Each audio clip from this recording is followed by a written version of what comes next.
Alex is super memeing it up by having Lofton be the general. It's beautiful.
All right.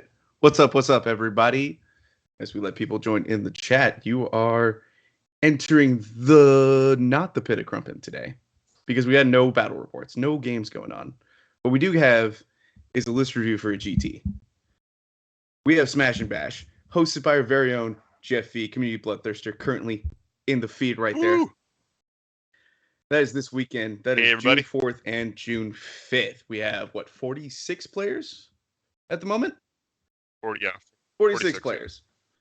So today we're going to do 23 lists.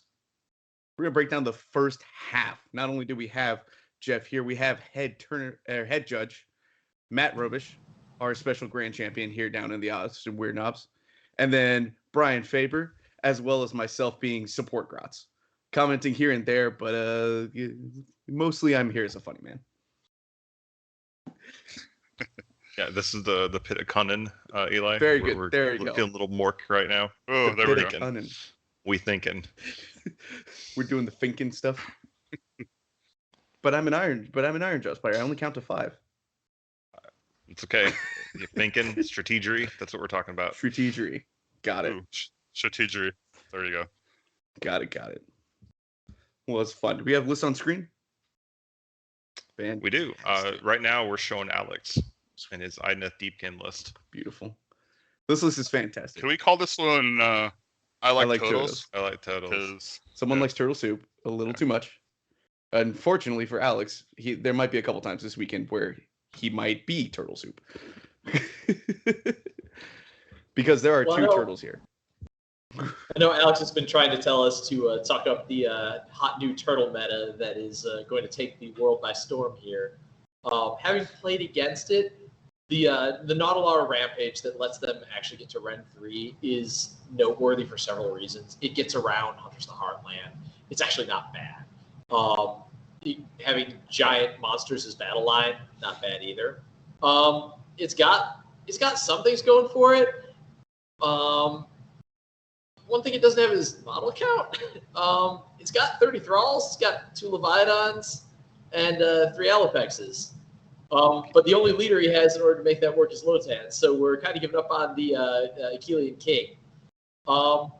Look, don't diss the Lotan. Lotan is worthy of being feared. Oh, I don't question Lotan as the general.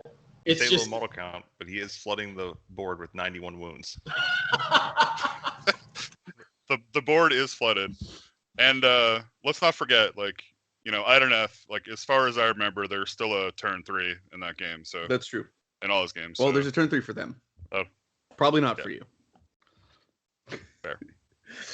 Yep. 2 turtles. Double shark, I think, as well. Yep. 3 sharks. Okay. 2 and a 1. And Lotan being the meme lord of all time. This list is for fun, but 3 Ren on a turtle is no joke, let me tell you. As someone who's run Bastiladons. Yeah, it has a few things that are going to work. It has some tricks, but this is definitely Alex going all in and not him trying to run a meme list and trying to figure out if we could, just borrow a tortoise and mount it on a flying stand and get a third one because he didn't have Didn't have third one ready. Now that is the true list. 3 turtles and a Lotan. You need nothing else. Ooh, do we have a question? Do we have a full bar? We don't have a full bar, but I do got my paper plane. So I took care of that. You're welcome, Ryan. We love you, Ryan. This is fantastic. We'll try to have paper planes for you at the event. Don't worry. I think my closing comment on this list is that Alex is a great guy. His army's gorgeous. He knows what he's doing. He might be memeing a little bit. I think he's gonna have a great time, and I think that he's not gonna go without a couple wins on this list. Like I said, it still has some hitting power, and Leviathans are still hard to get rid of. Yeah, for real. He's definitely playing for fun though on this one. If you go in expecting, if you go in memeing it up and expecting jokes, then there's gonna be no soup for you. That's all I got. I think you're right, Matt. It's not his usual list. Normally, speaking to him, talking about Deepkin, he wants to go more bodies, like really leverage Namarti. But I think he's kind of playing the meme double turtles and just seeing what sticks. All right.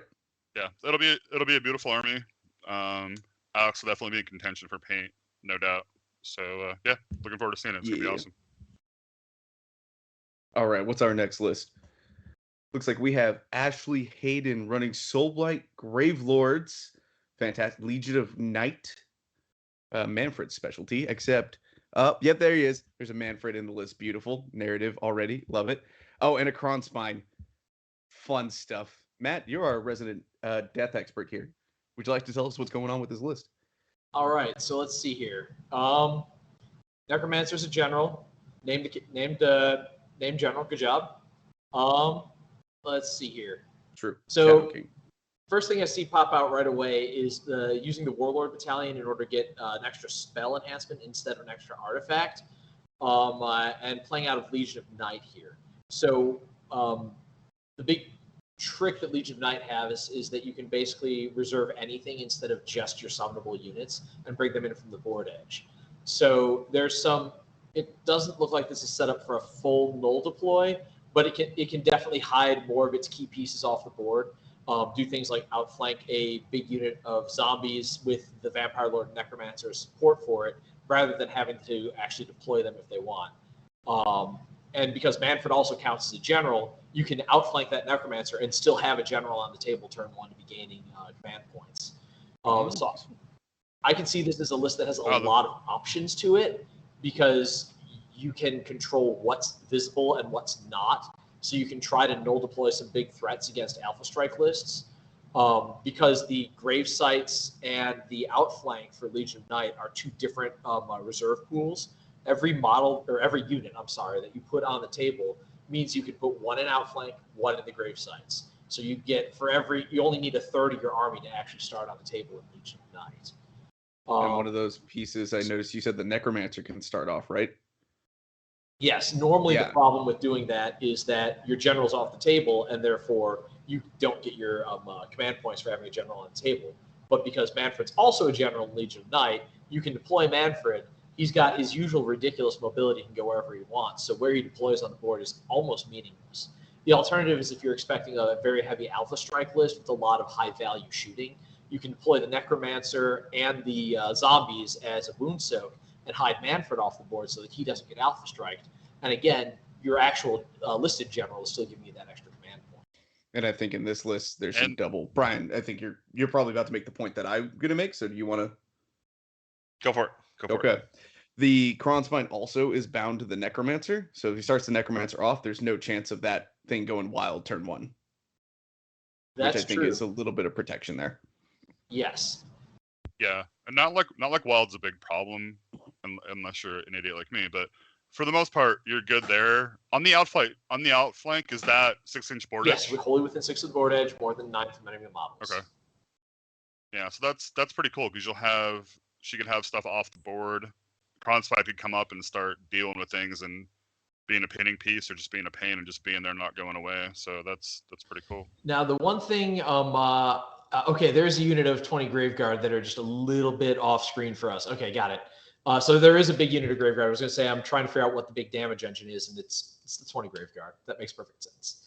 That was the one thing I couldn't see. It was just cropped on where my screen is the most. Just need to scroll down a little. So yeah, the big threats in here are going to be Kronspine. It's a good pinning piece. There's 2 units of 40 zombies. They're not consistent damage, but Fish for Sixes is going to hit stuff occasionally. Manfred is not super killy in his own right, but he is a good support piece, and he can go assassinate something if he has a fight that he likes. And his mobility just gives you a huge bag of tricks. So I can definitely see this army playing, and of course the Graveguard are always the glass cannon that they live up to their name about 99% of their time. So I see this having the ability to kind of basically lock down a few key targets and just keep them busy between the zombies and Kronspine, and then swing for the fence with the Graveguard in 1 or 2 key spots and just try to dictate the flow of the battlefield using Kronspine to make sure nothing gets away. Yeah, and then we got the looks like both units of the Dreadwalkers are in Hunters along with the Graveguard, so a good choice there for those. That's especially important for Soulblight because you're going to be looking for the Vampire Lord to issue a command point to give +1 to attack to both of those summonable units. So making sure they can't be roared and lose 50% of their damage output off the top is kind of critical. Yeah, Gotcha. this list looks really safe from like a first turn. Like it wants to just give you the first turn, let you go, do your thing, and then just pin you with zombies and just hold you there all game while taking objectives, just waiting you down with numbers. And let's not forget that the list does also have Gorslav. Like I feel like in some lists Gorslav can be a trap, but with 2 big blocks of zombies, you can continue to, because this is trying to play the pin you down and attrition out game and just control territory rather than actually kill everything your opponent has. Gorslav is a winner in this list. If you're trying to run a more aggressive list where everything is trying to fight, Gorslav is just meaning that the zombies that come back on your end of the board, which is usually not where you need them. But in this list, just having another wave to push forward afterwards is just sticking to the plan of, I need you where you are stuck and not getting to the objectives while I slowly chew away a few pieces from the edge. Yeah, it's honestly looks like a nasty list. Like you can't really damage the heroes and be very safe, buttoned up with the zombies. And then when you are tagged in there, you can't run away because Kronspine's just going to keep you there. And there's a lot of spell casting. Yeah. The extra spell enhancement basically turns the whole hero suite into a toolkit. They got spells for almost anything that they need. Then the being able to bring back 2 units a turn potentially between Gorslav at the end of the movement phase and the actual roll in Battle Shock, bringing back 2 different units. Sometimes that could just be a turn from having nothing on the board to having a lot of bodies back. Yeah, the other thing I like too is the zombies with the 6-inch pile-in. If they're by Kronspine, nothing is breaking free, so it's gonna lock down a lot of stuff with a lot of wounds. It's pretty cool. It's a really cool list. Me I too. like it a lot. Great list, Ashley. Hopefully you do well this weekend. Next up, we've got a great friend in our own clubmate, Austin Parisi, shifting over from the Stormcast Eternals that he's been running for the last few months and being a true man of culture, running the Gloom Spike Gits. Looks like he is going full Moon Clan. And, not even just Moon Clan. He's got Squigherds in here too. And Boingrats. A good friend. Brian, I know you're a Destruction player, and you've got some Gits yourself. You want to make the initial comments on this list here? Yeah, I mean, it looks like a pretty like off the wall list. Like he's got a little bit of everything with Moon Clan. Like Fungoid, always good with Itch Nuisance there to kind of control the flow. You've got the Squigs, like Mangler Squig, that's going to tear something up. Even though Gits are suffering currently, I think that it still has some play here. And then you've of course got the block Stappas, they're coming back, and then you've got the real damage with the Boingrot Bounders, Trogoffs, like those are always great. I missed the Rock Guts too. Truly a list of variable Gits. Yeah, he's got a little bit of everything here. So like he's really making use of the book. It's a lot of wounds.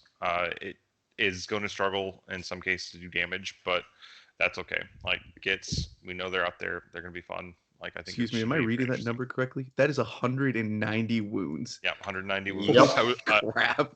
I was just looking at that. Yeah, that is a lot of wounds.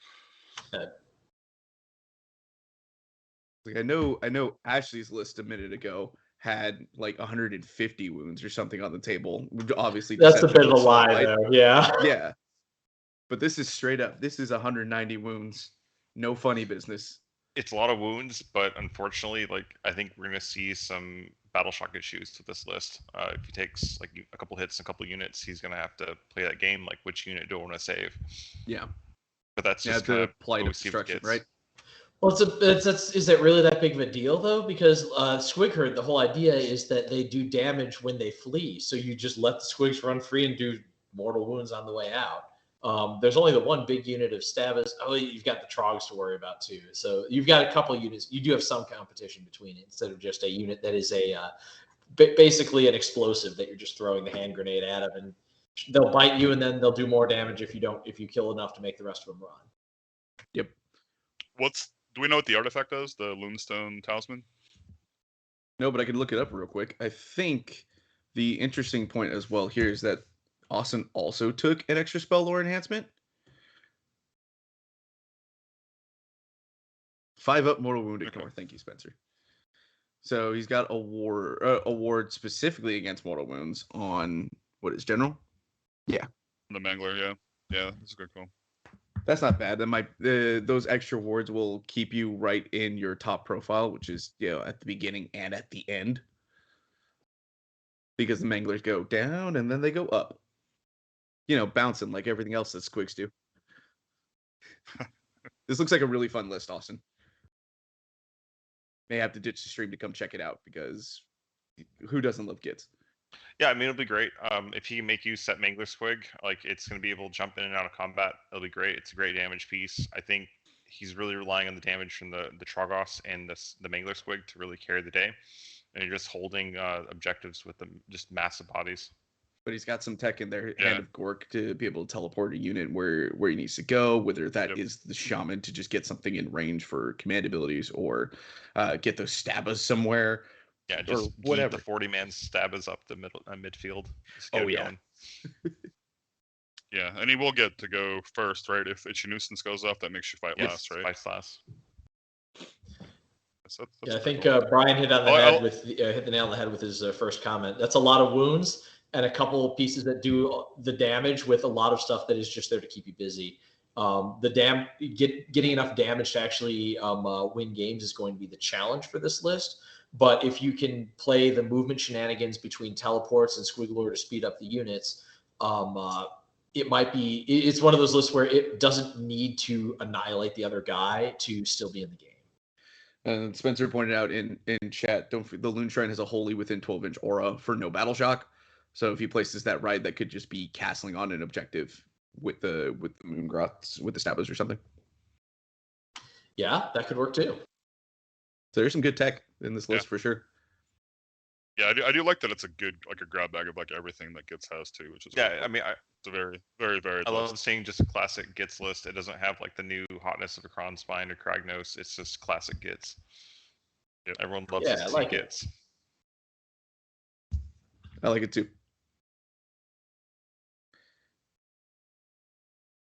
All right, next up we got Ben Richardson, he was my round 2 opponent at Slambo. He was a fun guy, bringing the Lumineth Alumnia. Looks like he's running something different with Lumineth this time around. He's got the Sciar. I believe that's the double Aether Quartz with the goading arrogance to basically not make you fight at all. Yep. Nastiness. Oh, Matt, you're our elf expert. The classic feels bad combo. Brian, I remember you. You getting hit pretty bad with that early on, early COVID TTS style. That Gatebreaker could not do anything. It was by our own Matt Robish where he showed me like, hey, this is going to be bad for you. You're not going to do anything in this game. Good luck. Yeah, so Realm Lords have very much been the blue counter deck of Age of Sigmar. It's all about control. It's all about having an answer for everything. And the problem where the list eventually does struggle is that it only has so many answers. It can be real frustrating playing against Realm Lords to see, yes, I've stacked a bunch of extra saves on my units, and I'm not actually going to take any damage here because I'm -1 to be hit. And I've popped Aether Quartz, and I've popped all-out defense. And now this unit is basically ignoring a giant bucket of Rend and not really going to take any damage. But what you need to be keeping an eye on is that to do things like that, they are steadily burning resources. Now, Sciar can have, as Eli's already pointed out, there's 2 Aether Quartz per unit. So they're burn time on units ends up being a little bit longer. And the big thing I see in this list is actually that with 2 units of 20 Wardens and a unit of 30 Sentinels, this is actually a fairly high body count army. Looking at it closely, it's not what's listed, but it's what's missing, is that this army does not have Techless in it. And that means that there's a lot less confidence or surety in actually casting all of its spells. So what I'm kind of expecting is that Ben may have issues with the number of damage on paper versus the amount of damage in practice is going to vary wildly. Sometimes you'll get the Lambent Light, you'll get Power of Heesh, and the Sentinels will just delete whatever they shoot at. And then there are going to be games where one of those combo pieces just rolls a 2. And it happens. Yeah, so it looks like he took the other meta list, where you're not taking tech lists, you're taking 2 of the foxes. So definitely going to use those for movement shenanigans, sniping out support heroes. I think we'll see some good plays with those. Yeah. Yeah, no, then Total Eclipse for the double command point For sure. spend. Basically making you kind of dance around the foxes while he tar pits some objectives with those big warden blocks, because with them being a shiny company, man, they are hard to remove. Exactly. Yeah, this definitely it feels like a list that has less of the feels bads for your opponents, but running 2 foxes means that there's still a lot of potential for slowly yanking the rug out with just getting away. And goading arrogance is always something to be aware of, and it's the sort of thing that you can remind your opponent of at the start of the game and be like, look, here's how this works. If you're within 6 inches of my hero with one of your heroes, and there's a unit between the 2 of us, you're just not going to get to do anything. Like, be aware of that. Mm-hmm. And then 2 turns later, it happens anyway. Like, you can just keep telling someone, and then it's like, okay, well, it's my turn, so I'm going to engineer exactly the thing that I said I wanted to do. Wasn't that like the MO for the LRL? It's like there is some rule that someone's forgetting somewhere. Yes, exactly. Like if you're playing Lumineth, you're playing Seraphon, some of those there's so many rules. You're gonna forget something. Shout out to Ben, he's in the chat, who said I shut down all the spells. That's Lambo. I mean, yeah. You play against Seraphon, that's gonna happen. Play against other armies. I mean, good luck to the other armies. Yeah, I really like this list, by the way. He's 1 drop. He's going to have a good chance of deciding the flow of the game, and then he's just got 2 huge anvils, and then is just going to be able to flood the board, control his movement shenanigans, and really kind of control the tempo. I mean, I think that's what Lumines is good at. He's been playing Lumineth for a while. I think this is like the 3rd different list I've seen with Lumineth at a GT that he's brought. He knows the army. He knows the army really well. Yeah, and 101 wounds in a lot, but like for LRL, that's kind of a lot. Like that's a lot of. I know I've always been surprised. The necklace is that you actually can bring a decent amount of other stuff. Yeah, I know I've always been surprised at how tanky a 20 block of Wardens actually is. Like, it's really impressive. Like, they're not going to go anywhere. They just hold. It's definitely got the Cathlar there for battle shock shenanigans with the big unit of Wardens if it survives with a couple models missing. Yep. It's just a puzzle trying to figure out how you're going to build Lumineth without Techless. This is a great version to do it. Also, you shout out you named your general. Very good. Yeah. Speaking of Jeff, what is with the naming of the generals? Can you explain that for us? Yeah. So they're in the packet. Since people sometimes don't read the packet, there's a little sneaky part that says, "Hey, name your general and get points." It says, "AKA I read the pack." So if you didn't name your general, oops. Maybe next time read the pack. Appreciate you all of you guys reading our pack. Mostly Jeff's pack. I'm just Jeff taking worked a little very bit of hard credit. on it. We're knobs, like, we love throwing a little bit of narrative into our games, and it's just a way of doing it. I think it's a good move, adds a little fun, and adds a little more story to like the army that you have on the field rather than just painting up guys and throwing down. Yeah, also looking forward to seeing you this weekend. Also, make sure people read the packet so that there are fewer gotcha moments when you realize, oh, yes, that was worth something. Yep. Yeah, exactly. All right, moving on. We got Brandon Duff bringing on the Naked Dwarfy Boys. Fire Slayers just got a nice big glow up in their new tome recently. Like a lot of runes, doing a lot of damage, potentially saving a lot of stuff with wards. Looks like he's going Greyford. No surprise. Extra artifacts be good. Brian, you've been playing some Orky or not Orky, Dwarfy Boys a little I've been bit. playing with them. I think they're really interesting, right? Because previously the other book they only had a few builds, but I think the new book has really opened it up for them, and that's kind of what we're seeing with this list. I've seen every Fire Slayer list I see is a little bit different, but we typically see a few things with them. We're starting to see more like Volkites and Berserkers rather than Hearthguard, who are just much more expensive. That allows you to flood the board with more wounds, put them out there, really control the board.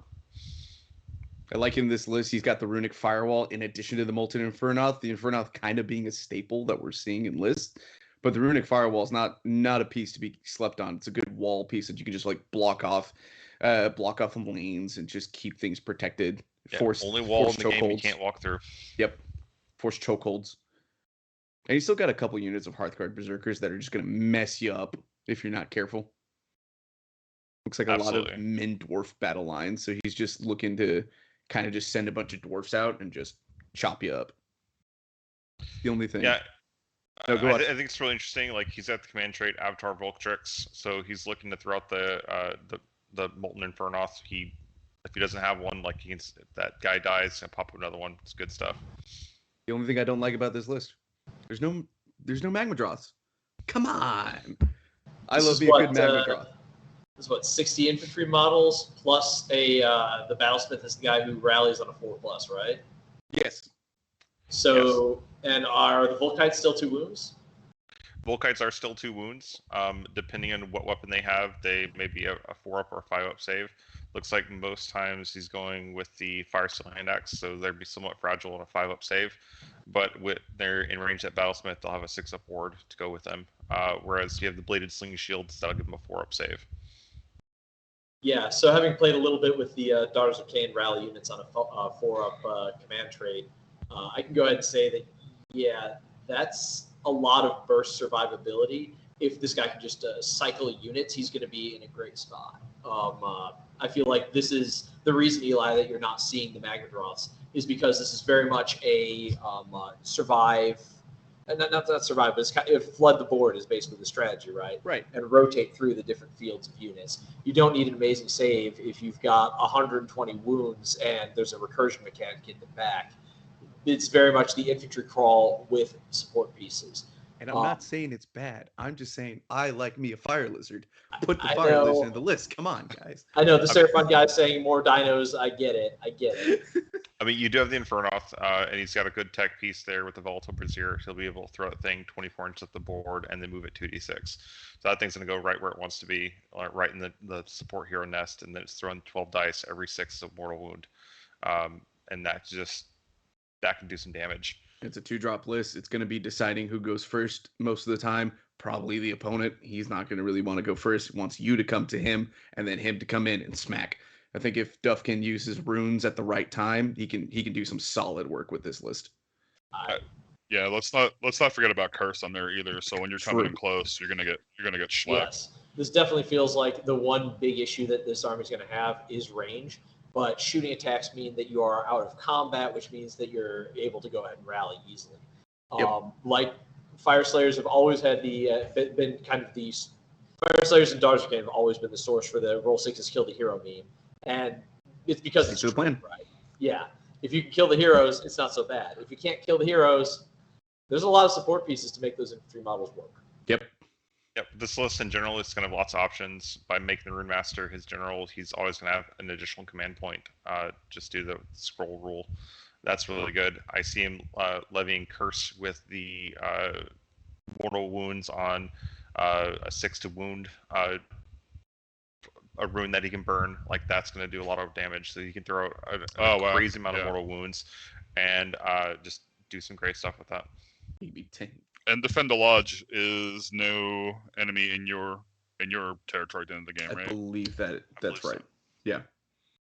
It's either not within territory or not within like range of the pizza oven or something like that. Which, is very easy to do when we can translate that as just table your opponent. Or you have 60 dwarves worth of space that are all, these are guys, they're 32s or 40s? I think they're 40s, right? The dwarves are 32s. Dwarves are 32s. Yes. 32s. Yeah, It pretty still much covers a just decent amount of space. I'm pretty sure everything in this army is on a 32. yeah, this entire army's on the 32. Yeah, even though the heroes on foot are on 32s. You got one base size you got to worry about. Easy. Yeah. And Fire Slayers, they have a Swiss Army knife. They can move fast when they need to by burning that rune. They can get additional rend, mortal wounds, like a lot of good stuff. But again, really those runes that. are once per game and one per turn. So it's a matter of like a few of you said a few times, timing is going to be critical in determining whether or not you have that tool available to actually play the game when you need it. Yes, and then while they're only once per game, they do last from your hero phase to your hero phase. So if you time it right, you win a priority, give up the turn, you could still keep a rune going through like 3 turns essentially. So there's a lot of play in there. Yep. Yeah, and then the axe is +1 damage and looks like +1 rend as well. Native damage Improve the to rend. damage 4 axe. That's great. Yeah, that's pretty baller. Cool list. No Magma Droth. I need more dwarves on the table. No, we don't need more dwarves. All right. We're good. This time around, we got Brendan Furstenberg. He's a weird nut. He's a weird nut. He's a bit south. I think he's in more of the Kyle area. So he's a bit like way south Austin. Comes up to Wonko's like once in a blue moon. Joins a tournament every once in a while. He went to Lone Star. He's a great guy. He beat me with his Iron Jaws when I was playing Iron Jaws back in like January. And I love the name of his list here. He's called The Adventures of Gork and Mork with Steve. With Steve. With Steve. And they're named. He's running his double Crusher list, Gork and Mork respectively, with 2 War Chanters, Knuckle Duster and Shuckle Duster. I'm only saying these names because they make me laugh so hard. And then you have Steve, the Fungoid. I was going to say, I'm pretty sure Steve is the Fungoid, and there it is. Yep. And he even took it further. He named all of his units, all his battle line units. We've got bacon, ham, pork chops, and fatback. Makes me nostalgic of the pork missiles back in the 2nd edition. Yeah. It's like I could talk about this list because I run a lot of Iron Jaws. He's a man after my own heart. He's running 2 cabbages, and he's got a bunch of pigs. This man is wanting to hit hard and hit fast. And he's got Boss Chopper Root Tooth Fist on both of them. So he's got 3 up saves on his Maw Crushers. He's got Destroyer on one of them. So pop in for the extra damage, which is great when you have like 1 rend on those and then 2 rend on the mounts. Of course, the mounts don't get the Destroyer damage, but still good. He's got Fix and Be on both his War Chanters. Great, what's the word? Redundancy. So he can always be healing one of the Maw Crushers a turn. Super good. And then he's got Fasten on the one with Destroyer. So that's the real super hammer of this list. With the other Maw Crusher just being like, I'm going to just Hulk and Brute and just some stuff. That's the stomp one that does the better stomp. No, that is a mount trait as well. Hulk and Brute. Is that Hulk and Brute does additional mortal wounds on the charge. Yes. Yes, that's what it is. Command trait. It's on the charge, but no, I don't think that's the one that does it. It's not the one that does it with the Monsters Rampage. It just does it with the charge. Gotcha. Yeah, I think that's Meenan. Yes. I believe Brendan and I played at Game Castle during a tournament there. I think that's the same game event that Eli's referencing. Yes. Yeah, he came by. He brought a double cabbage list with the works. He brought like a warlord and made sure both of them had artifacts and stuff. And I appreciate that all of the different Gorgruntas units are named after various cuts of meat. Yes. But yeah, the game plan is simple. Hit you hard, hit you fast, use the blood tubes to get as much extra movement as possible. All of his battle line units are the pigs as a result, and they get to just move in a bunch of little different ways. It's a really fun list. There's a lot of damage and a lot of battlefield coverage in this list. It may not flood the table with models the way that the Fire Slayers and Zombies list did, but this can cover ground almost instantly. And just earlier today, I was saying that everything in the Orc War Clans book feels like it plays Age of Sigmar on fast forward. Maybe the Cruel Boys a little bit less than the other two, but Iron Jaws, your turn 1 may as well be turn 3. Yeah. Yep. Let's not forget about the Wog for Iron Jaws. Get +1 charge, additional rend across the whole army when all those pigs have 2 rend to begin with. Yeah, it's got bite. It's going to hit hard. It's always Iron Jaws are a great question of, do you have the tools to screen in your list? Because if not, everything important's dead before you get a turn. Yeah, I was just gonna say, if you're looking to play this, you better practice up on your screening because this will hurt you very bad. I really like what he's done for tech pieces. He's taken the Fungoid, he's taken Ghost Mist. That's not a spell I think you see often, but it can basically turn a piece of terrain into blocking line of sight. So that's going to be great. Yep. What I like about lists like this is there's actually redundancy in the threats, so that you can do something like rush the screens one turn and then hope for a double and swing for the core on the top of the next turn, or even if you don't get it, go ahead and have a follow-up hit ready. Exactly. Yeah.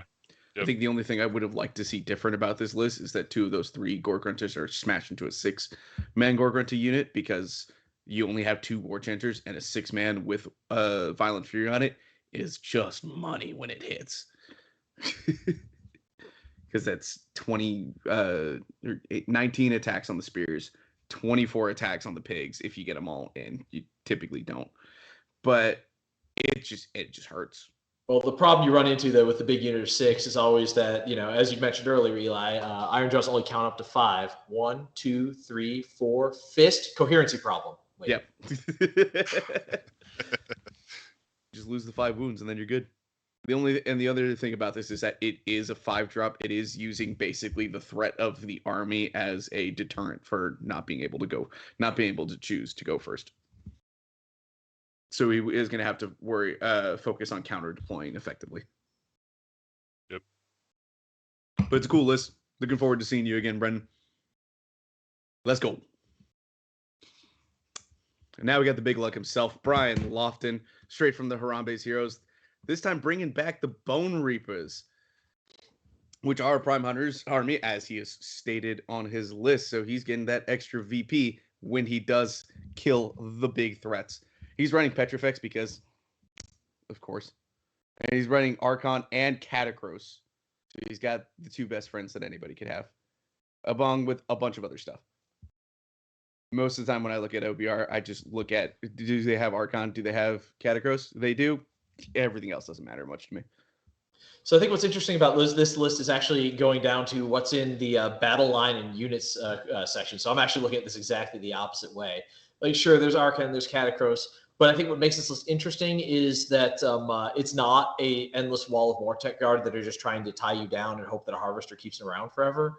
What Brian's actually got here are a few hammers in the Stalkers and the Harbingers. And to me, that my immediate reaction is that Brian's coming here to actually have fun, and instead of just park on the midfield objective, he's going to say, no, we're here to fight. We're going to actually do some damage. You're going to be able to hit us back. That's fine. Once again, Petrifex leaning into that even harder, rather than getting the +1 save that you could get from Mortis Praetorians with Catacross. He's going for Ignore or Rend, and without all-out defense, that's a noteworthy difference since OBR have their own command abilities. However, that +1 Rend for Bludgeon is also a real thing that needs to be remembered because, again, the army doesn't have all-out attack. So what I see here is that this is a very aggressive, in-your-face Bone Reaper's army, rather than trying to sit back and play the grind. The pile of Death Riders leaning into the same strategy. That's a lot of attacks if that big unit of 10 can make a charge, use Bludgeon. I think Cavalry Wedge is used in the charge phase, so he can use that as well for some mortal wounds on the approach. That's my read on it, is that this is not going to play like a lot of OBR lists where it just tries to sit in the middle and say, come at me, bro. Yeah, it's going to come at you. He's not trying to regen those stuff back, to your point. Yeah, I like it. I think it'll be a much more interesting list, both for Brian and for his opponent.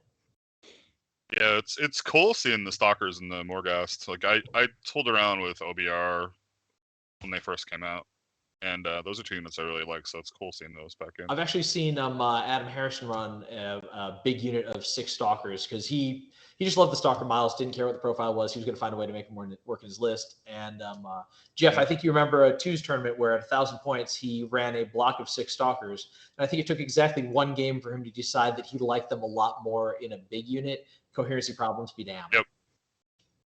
Stalkers are really cool models, so I can't blame anyone for wanting to run them based on their look.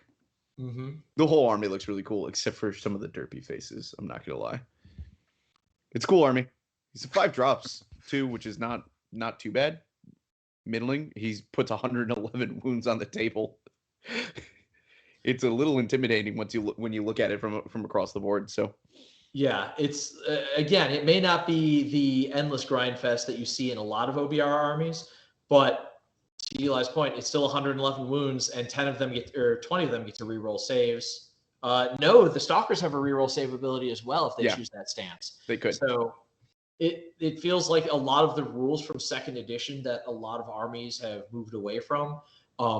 Sometimes Bone Reapers get burned by still feeling like they're a little bit in second edition, and sometimes it works to their benefit.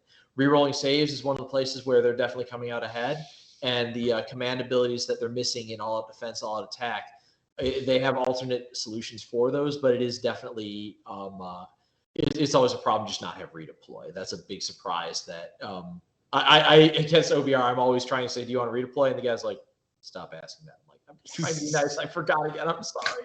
Yeah. This is definitely Brian just being finding something that he likes to play in an army that's not what everyone else wants to play, and being a good enough player that he's going to make it do some work. So, well, I mean, look at the title of the army, right? Prime Hunters. Woo. Yeah, exactly. I mean, that tells you exactly what you need to know. He's going out there and he's playing an off meta list. He's there to have fun, and I can respect that. Absolutely. Yeah. And Brian's definitely good at playing the off meta list for sure. I mean, dude found the Underguts list of Underguts. Yes, He gets mad respect for that.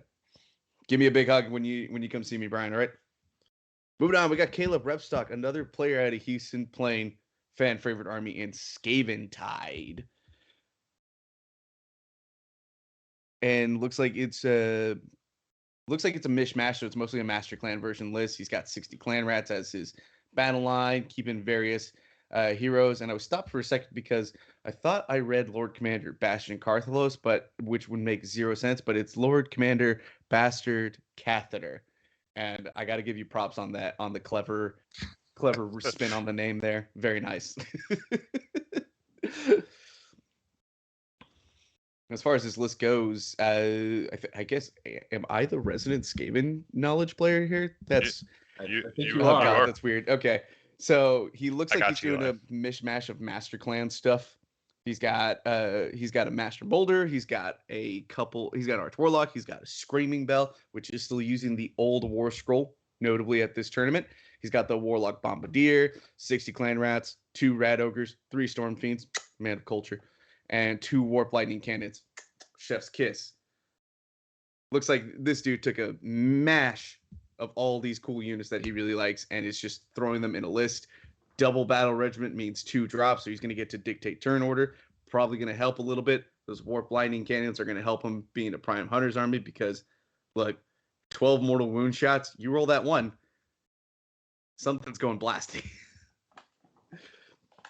Yeah, that's an interesting point that it's a Prime Hunter's army with a pair of Warp Lightning Cannons, because that is a good way to actually crack some of those big units that are like the double Storm Drake, where you're sitting there, the reinforced Storm Drake, where you go, well, great, I can't actually kill that. Like you said, a couple ones, and yeah, you can. Yep, we have a friend of the stream in Chris Carlisle who loves running the Warp Lightning Cannons, and they're perfect for his dice luck, as he says, because he does tend to roll those ones, so they're the best unit in his list. So Caleb, I hope you have similar luck, only with your Warp Lightning Cannons, so that you do roll those ones and you do blast some stuff out of the sky. Would anyone else like to make any comments? I think there's a cool pick he has here that we don't see often. The 2 Rat Ogres with Insanely Rabid. They're jumping their attacks to 6. They can just do some incredible damage. I think it's a small, compact unit that can deal out the hits where it needs to. On top of the fact that you're just seeing like a huge amount of mortal wounds that can be thrown out with this army. Between Burning Head, Warp Lightning Cannons, Bombardiers, there's just a lot being thrown at you. So if you're not careful, it can definitely catch you out. So I'm going to eat more elite armies. Yeah, that's exactly what I was going to point out, is that it feels like you have a lot of mortal wounds in this army, But the big thing to remember with Warp Lightning Cannons is while you do have to look at the high point where they throw that 12 mortal wounds and just annihilate something, you also sometimes roll a 6 and then roll the pile of 1s for the shot. And you go, great, I did more damage to my unit than yours. Yep. So it's going to be I see this playing as a very swingy castle where the challenge is going to be to mitigate the turns where the Skaven ingenuity backfires on itself and things just don't quite line up and the engine does not want to fire while taking advantage of the turns where it very much does. Yep. Caleb, I hope you got that. That's what makes it great. For sure. You know? And I hope Caleb has that Vermin Lord ready to the side for when he rolls that double 12 on the Peel of Doom. Yep. It's cool. It's good to see more Skaven out there in general, which speaking of our friend Chris Carlisle in Skaven running the double warp lightning cannons as he is one to do, also running 60 clan rats. But he, a fan of the Vermin Lords that I just mentioned, likes to run Lord Screech Vermin King and a Vermin Lord Deceiver. That's the Eshin and then Lord Screech himself, along with just Thankful, big beat stick himself. He's going 2 Warpfire Bracers, 2 Warpfire Protectors, meaning he's doing 2 dice per model on mortal wounds, but then also still being a beat stick in combat with that high rend attack. And then he's got a Bombardier whose entire job is to just boost the Warp Lightning Cannons. This is not a low drop list. This is a high drop list. Yes, I was going to say, I believe the last one was double battle regiment, right? Yes. So yeah, 9 drops up to 2 means that this is going to be a little bit less control over the first turn. However, it's not quite the same strategy either. Instead of it being a castle that's just going to say, here's my wall of clan rats, you're going to have to deal with my screens before you get to the value targets. A few of these pieces can actually reach out and take a swipe at somebody. Screech does good damage. Thankful does good damage. He's not afraid to get into a fight and counterpunch. And with the mixed loadout on Thankful, it's very much he's still a deterrent against big units charging him, but he's not a mono roll horde breaker. He can actually get in close and just start slapping. A lot of the idea behind the 2x2 build, which is something that I'm a really fan of, is that if he rolls a little bad, usually the melee combat is enough to clean it up when you make the charge. So I personally like that a lot, but I know some people love to just say, you know what's good? Rolling 4 dice per model. I definitely lean into the I lean into the take 4 Warpfire Bracers, and it's not a matter of now I'm sure I kill that 1 wound unit of 1 wound models that targeting me. It's yes, your 2 wound models. I'm still going to on average kill all of them. For sure. That's what I see.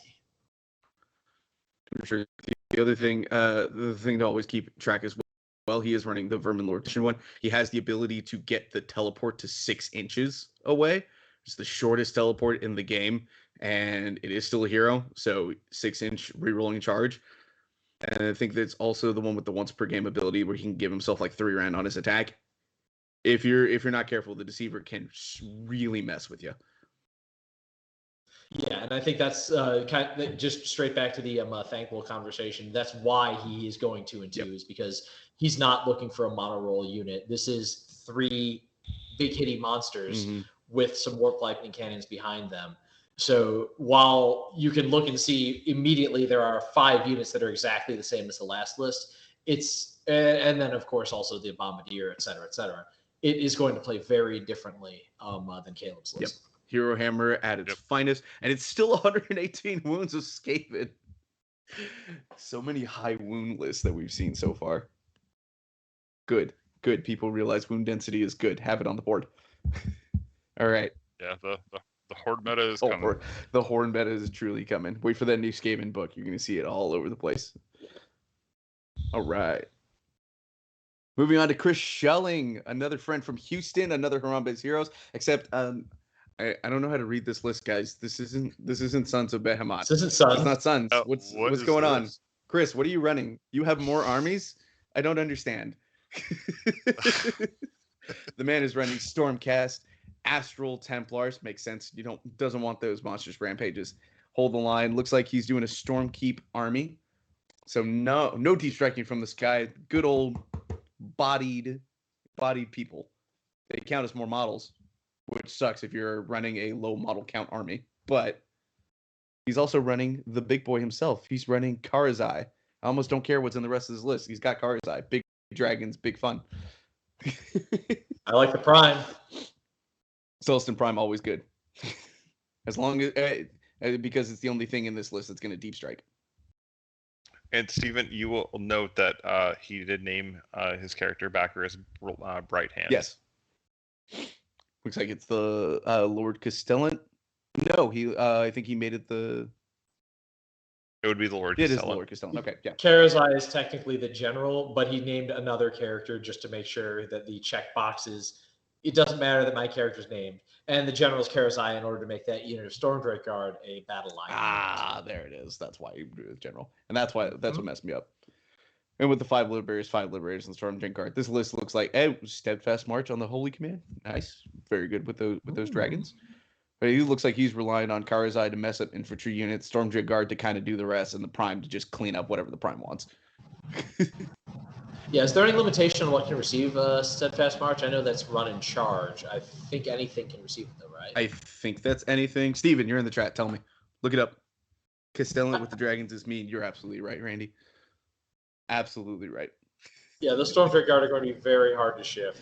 And this looks like it is a bit of a more defensive build in those terms. Castellan's +1 to save. There's some heavy armor on the Stormdrake Guard. Carlisle can get a +1 to save and be fairly durable. I can see mortal wounds being a real challenge for this army, so it's not without its weaknesses. Right. And there's not a ton of moving parts to it. You've got the big hammer in Carlisle, the big hammer in the Cell Prime, and the big hammer in the Stormdrake Guard, well, hammer anvil, shooting everything all around your unit because it's 7. May not be Gargants, but Chris only likes moving a few units. Yeah. And yes, it looks like from what Steadfast March is all Stormcast Eternals. Yeah, it looks like Okay. this is like hit things with dragons. Is what this list looks Yep. like. Yeah, talking to Chris when we played in Slambo, like he's very similar to me. Like those big hard-hitting units just to bully people off the board. That's kind of what we see here. Yep. And Randy pointing out, because I hadn't mentioned it yet, this list is 90 wounds. That is a problem. There are some lists that can just do up the damage for sure and hit it, but if you don't hit this list hard, it will hit you hard. Yeah, but It's a little deceptive, though, because 36 of those wounds are tied up in that Stormdrake Also Guard true. unit. And it's going to be probably on a 2+ save if he needs it to be.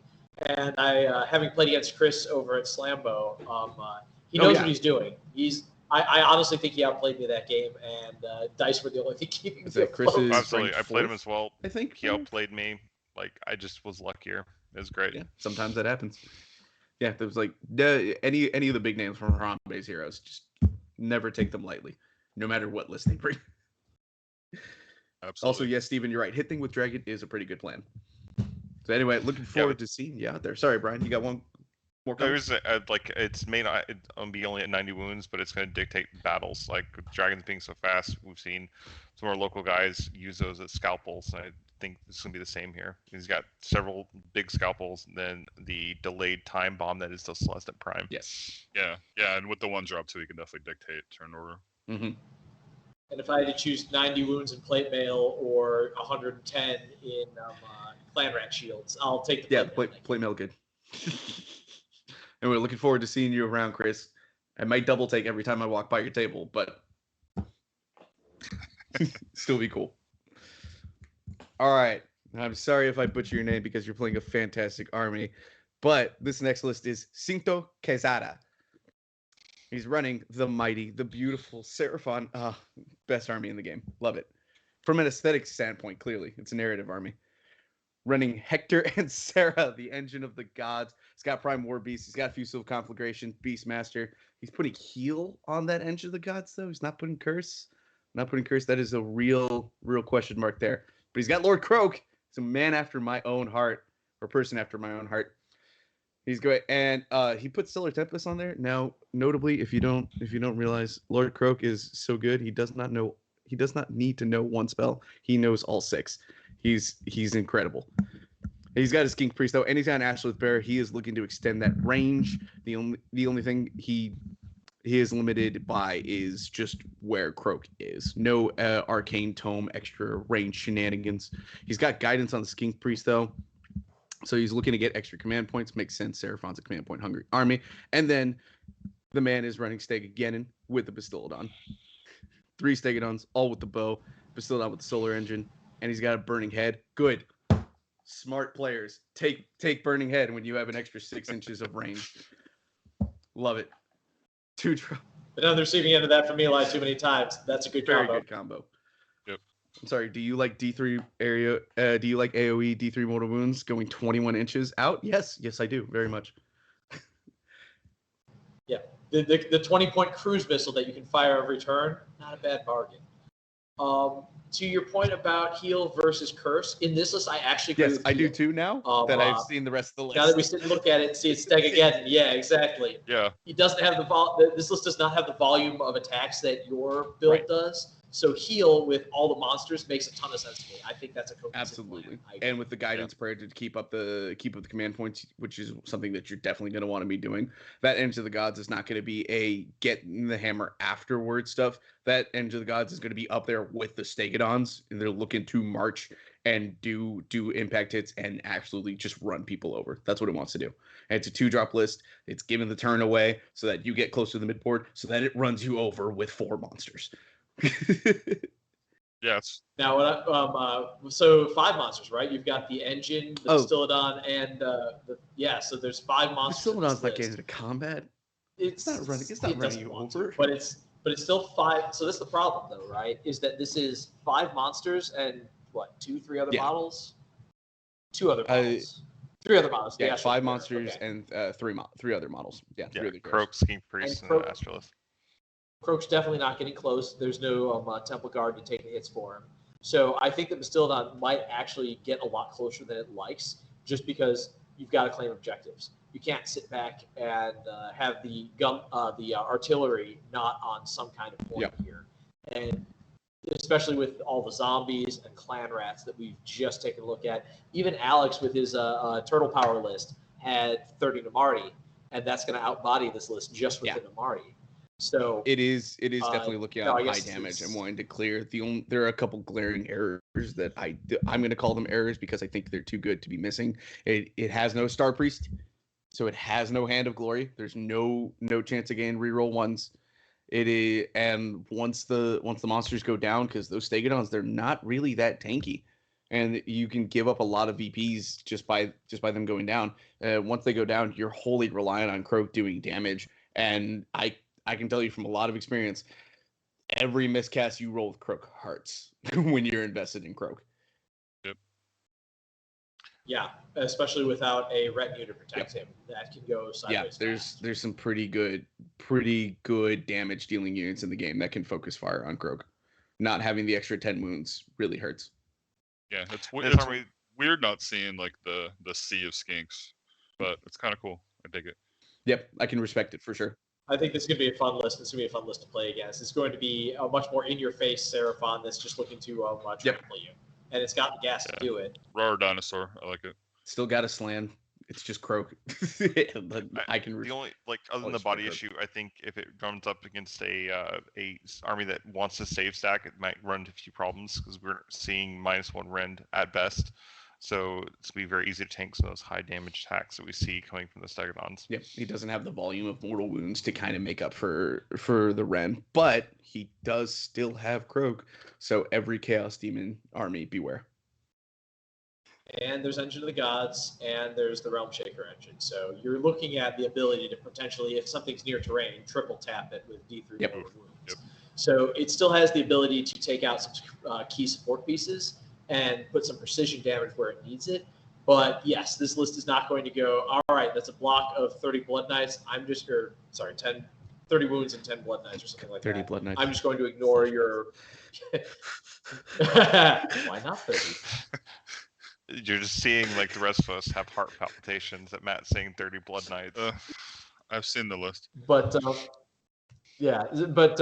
a serious note, though, it's going to be really strong for taking out medium-sized units or small units or support heroes.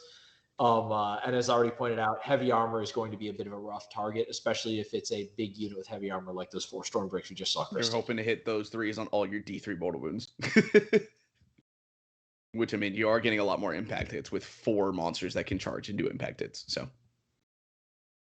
that's true. There's a lot of surprise mortal wounds from other phases that are not obvious. So that's also something to keep in mind with this list. I think it has legs, and I think it'll, if nothing else, this is a good list too with a lower number of models. It's a good way to make sure you finish your game. And 80 wounds is deceptive in Thunder Lizards. 80 wounds is deceptive with Scaly Skin being a thing. So good luck to you.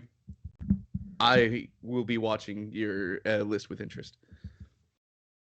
Next up, we got another Harambe Heroes in Clifton Pope, who's saying we built this city on the back of Free Guild Crossbowmen.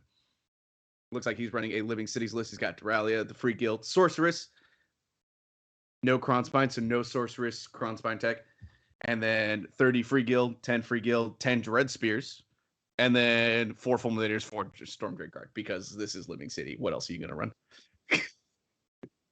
Yeah, I think this looks real familiar. Oh, yeah, it does. But I mean, like, it's good. It's a good list. What's there to say about it? Duralia snipes spells. The Free Guild do Free Guild things. The Stormdrake Guard are dragons. The Fulminators are Fulminators. It's just a bunch of big threats. Yeah. Yeah, and the ability to outflank things allows you to keep the big hammers off the board if they're not in a good spot. They are priority targets now, so if something goes sideways on this list, it can go. Let's be honest. With this list, it's going to be pretty much if you can kill the Stormdrake Guard and the Fulminators. The crossbowmen still do a lot of damage. It's a serious volume of shots. But if you're at the point where you've collected both those priority target bonuses, the amount of damage that you've done means you've probably won the game with or without the extra victory points.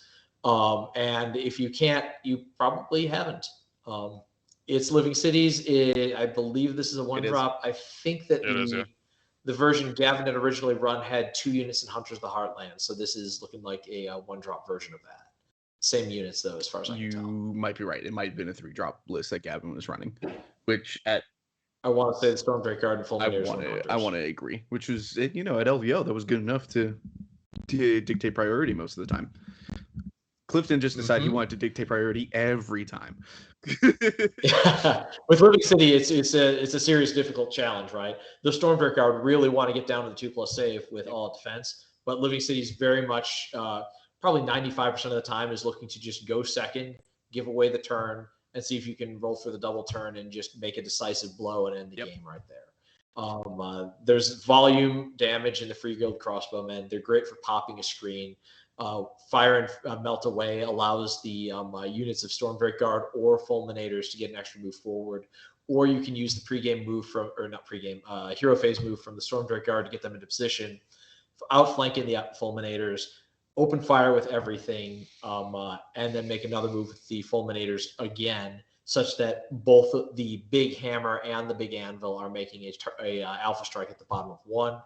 And if you get if you win priority on turn 2, you're in a great spot. If you lose priority in turn 2, your anvil is still in their face, even if your hammer is a little exposed. The anvil still hits like a bus, and the crossbowmen are still a lot of volume damage. And all right, maybe Stormdrake Guard hitting like a bus is a bit of a overstatement because they are for 700 points. Their damage is per a little bit low, but the fact that they're still solid damage, they still do mortal wound shooting. No one's going to be mad about taking a unit of Stormdrake Guard, right? They're mad about they're mad about dealing with it.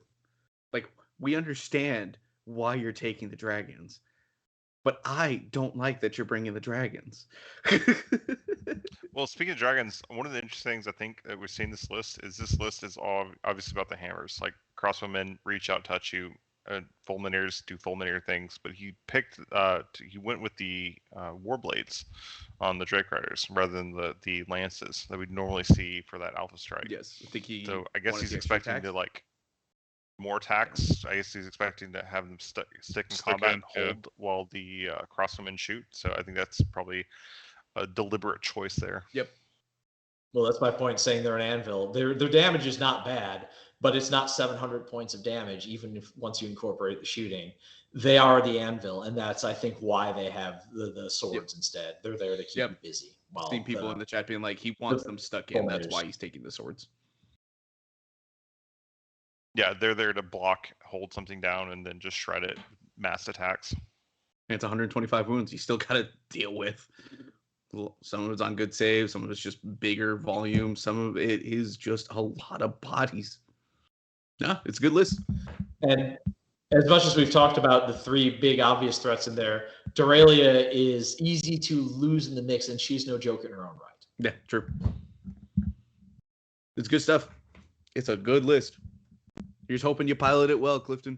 If you can, I really enjoy the moon. I really enjoy watching like cities kind of come into their own kind of 3.0. We saw them kind of stumble in the book first came out. No one really knew what to do with them, but now we're seeing some like really amazing lists come out due to their utility. Amazing. What good coalition. To be fair, a little bit of that was Thank you, coalition. Yeah. Exactly. Yeah. A little bit of that was the new Stormcast book. Let's be fair. That's true. A Stormcast book plus good coalition rules means the city's book is real good, especially because, again, we've said it a lot of times, dragons are good. Dragons that benefit from a different book, also good. But it's still a cool list. Nothing to take away from that. And yeah, it's a solid contender there. Looking forward to seeing you around, Clifton. Now we've got another one of our own weird nods. We've got Daniel Landrum. He's running also Stormcast. He's running Science of the Storm, though. He likes that deep striking stuff. Also Astral Templars, because I think people are finally coming around to the idea that an entire army that has Hunters of the Heartland without having to be Hunters of the Heartland is good. And he looks like he's just doing Nitroconus and a unit of Stormdrake Guard. Looks like it's reinforced with just Vindictors. And then a Castellan and a Lord Relictor. So just pretty standard. The only like thing that's here that I don't really typically see is the Nitroconus, getting that hero dragon, which is pretty cool. But he's looking to probably deep strike the dragons if he doesn't want the hero phase move, depending on the opponent, right? The last time I played against Daniel, he wasn't running the dragons yet. I think he had long strikes back then. So shifting over to Adjudicators, and that doesn't look like that Adjudicator unit's reinforced. So it looks like he's gone for a much more in-your-face list this time around. The Nitroconus is there to both make the Stormdrake Guard battle line and line them up for the old 1-2 punch. He's got the Relictor, so the goal here is going to be hero phase move the Stormdrake Guard, translocate the Nitroconus into range to issue his once per game, take a shot so that they can shoot in the hero phase, then move forward and shoot again, and then charge in and do the business. Still Warblades on them, so it looks like the intent is that those Stormdrake Guard are going to stick around for a little bit. There's a lot less back rank damage in here than some of the other lists we've seen with Stormdrake Guard.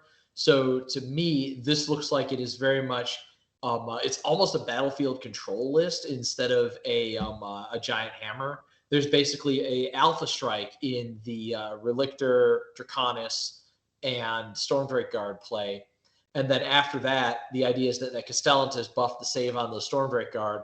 They're in Astral Templars, which I'm so glad to see that sub-faction starting to be more common. At the same time, it means I have to play. Can't agree with you there. But I think happy about that. I think it has been a bit of a sleeper hit that has been underappreciated. So I appreciate that the community is starting to use something that I have been preaching since basically cracking open the book, going, "Oh, free Hunters of the Heartland. Yeah, that's good." How was that? How was that slept on for so long? I don't know. Yeah, no, I think that's a great pick. But yeah, it's Hunters of the Heartland, so it's going to have all-out defense on demand unless it's fighting Nurgle with their command trait. It's going to have probably that Arcane Tome, I'm guessing, is 90% of the time to cast Mystic Shield and 10% fine, I'll cast Flaming Weapon. The Castellant is to put the buff on the Stormdrake Guard. So realistically, you're looking at a base save of bonuses, so that'll get you down to a 0+? Think so? No, -1? Dragons have good save. The dragons will want to... Yeah, so a base 0+. You're looking to have a 0+ save on those dragons. So unless you've got 3 rend, you're still on a 2+. Even with 3 rend, I can tell you from experience, they're not going to shift. And even if you do, they just fall back, rally, and then just come back in. So definitely a good pick on that. It's going to be a huge hammer anvil all in one unit. Yeah, like I said, this is going to be a quick preparatory barrage from the move up, take a free shot, a little bit of poke damage from the adjudicators, and then just lock down the army and try to hold the other guy down long enough that you can play the game while they're stuck in their Yeah, and this one, I think it's a yeah, solid and this is list. signal drop too, right? Yeah. Yeah, it's a one-drop battle regiment. The only thing this list is in fact missing its holy command. So Daniel, if you would like to get that, unless I'm totally blind, please message Jeff here so we can get your holy command on that list, because it's probably Thunderbolt Volley, but like, what if it's not? So I don't actually see. I don't think Thunderbolt Valley. I think that this is going to be a bring back a unit of Vindicator. This is a call for aid list. Yeah, with the two units of 5 and the unit of 10. That's what I said. Like I think there's like there's 2 or 3 that you could go with. Okay. I can see the Thunderbolt Volley if you want to be firing the dragons off twice. I can see Call for Aid if you want to make sure you bring. Can't you sound the The what? dragons? Dragons don't have the right keyword. Landrum is in chat, and he has confirmed that it is Thunderbolt Volley. It is Thunderbolt. Okay. Well, I'm still an idiot. Yeah, so that is the double tap for adjudicators. Well, I'm still an idiot and didn't realize that keyword didn't work for Thunderbolt Volley. So yeah, they need to be either Angelos or I forget what the other keyword it works for. Adjudicator. I was gonna say, I know the adjudicators can use it, and so. And the long strikes. I think long strikes are the Angelos. Okay, that makes sense. Justicar, that's what it is. Yeah, it's either adjudicators or the long strikes. Basically, are the 2 primary targets. But technically, I think it also works on like. All I know is that they blast at my support heroes, and a couple of them go down, and then I get mad. Shooting bad. Shooting good if it comes from lizards. That's all, and that is my stance on shooting. And there you have it, Eli. Clear bias. I never claimed to be an like, objective commentator. So the Thunderbolt Valley to add to the original Alpha Strike, and then just hold down whatever's left. That makes sense too. Yeah, Glenn Daniel's coming. Be a fun list. Looking forward to seeing him there. All right, our next list comes from David Gonerman. I don't know what club he's affiliated with, but he is a respected boy because he's running Ogre Maw Tribes, and I love this list. Big belly fat boys. He's running the Underguts, so he is also still a true man of culture. Shooty fat boys, fantastic. Let's see. He's got a Butcher. He's got Hrothgorn. Good tech there, getting that free battle tactic essentially from that unit. He's got a Tyrant. He's got 24 lead belchers. Everybody, 24. And Tyler in chat has confirmed he's a son of Slambo. He's a son of Slambo. Yes.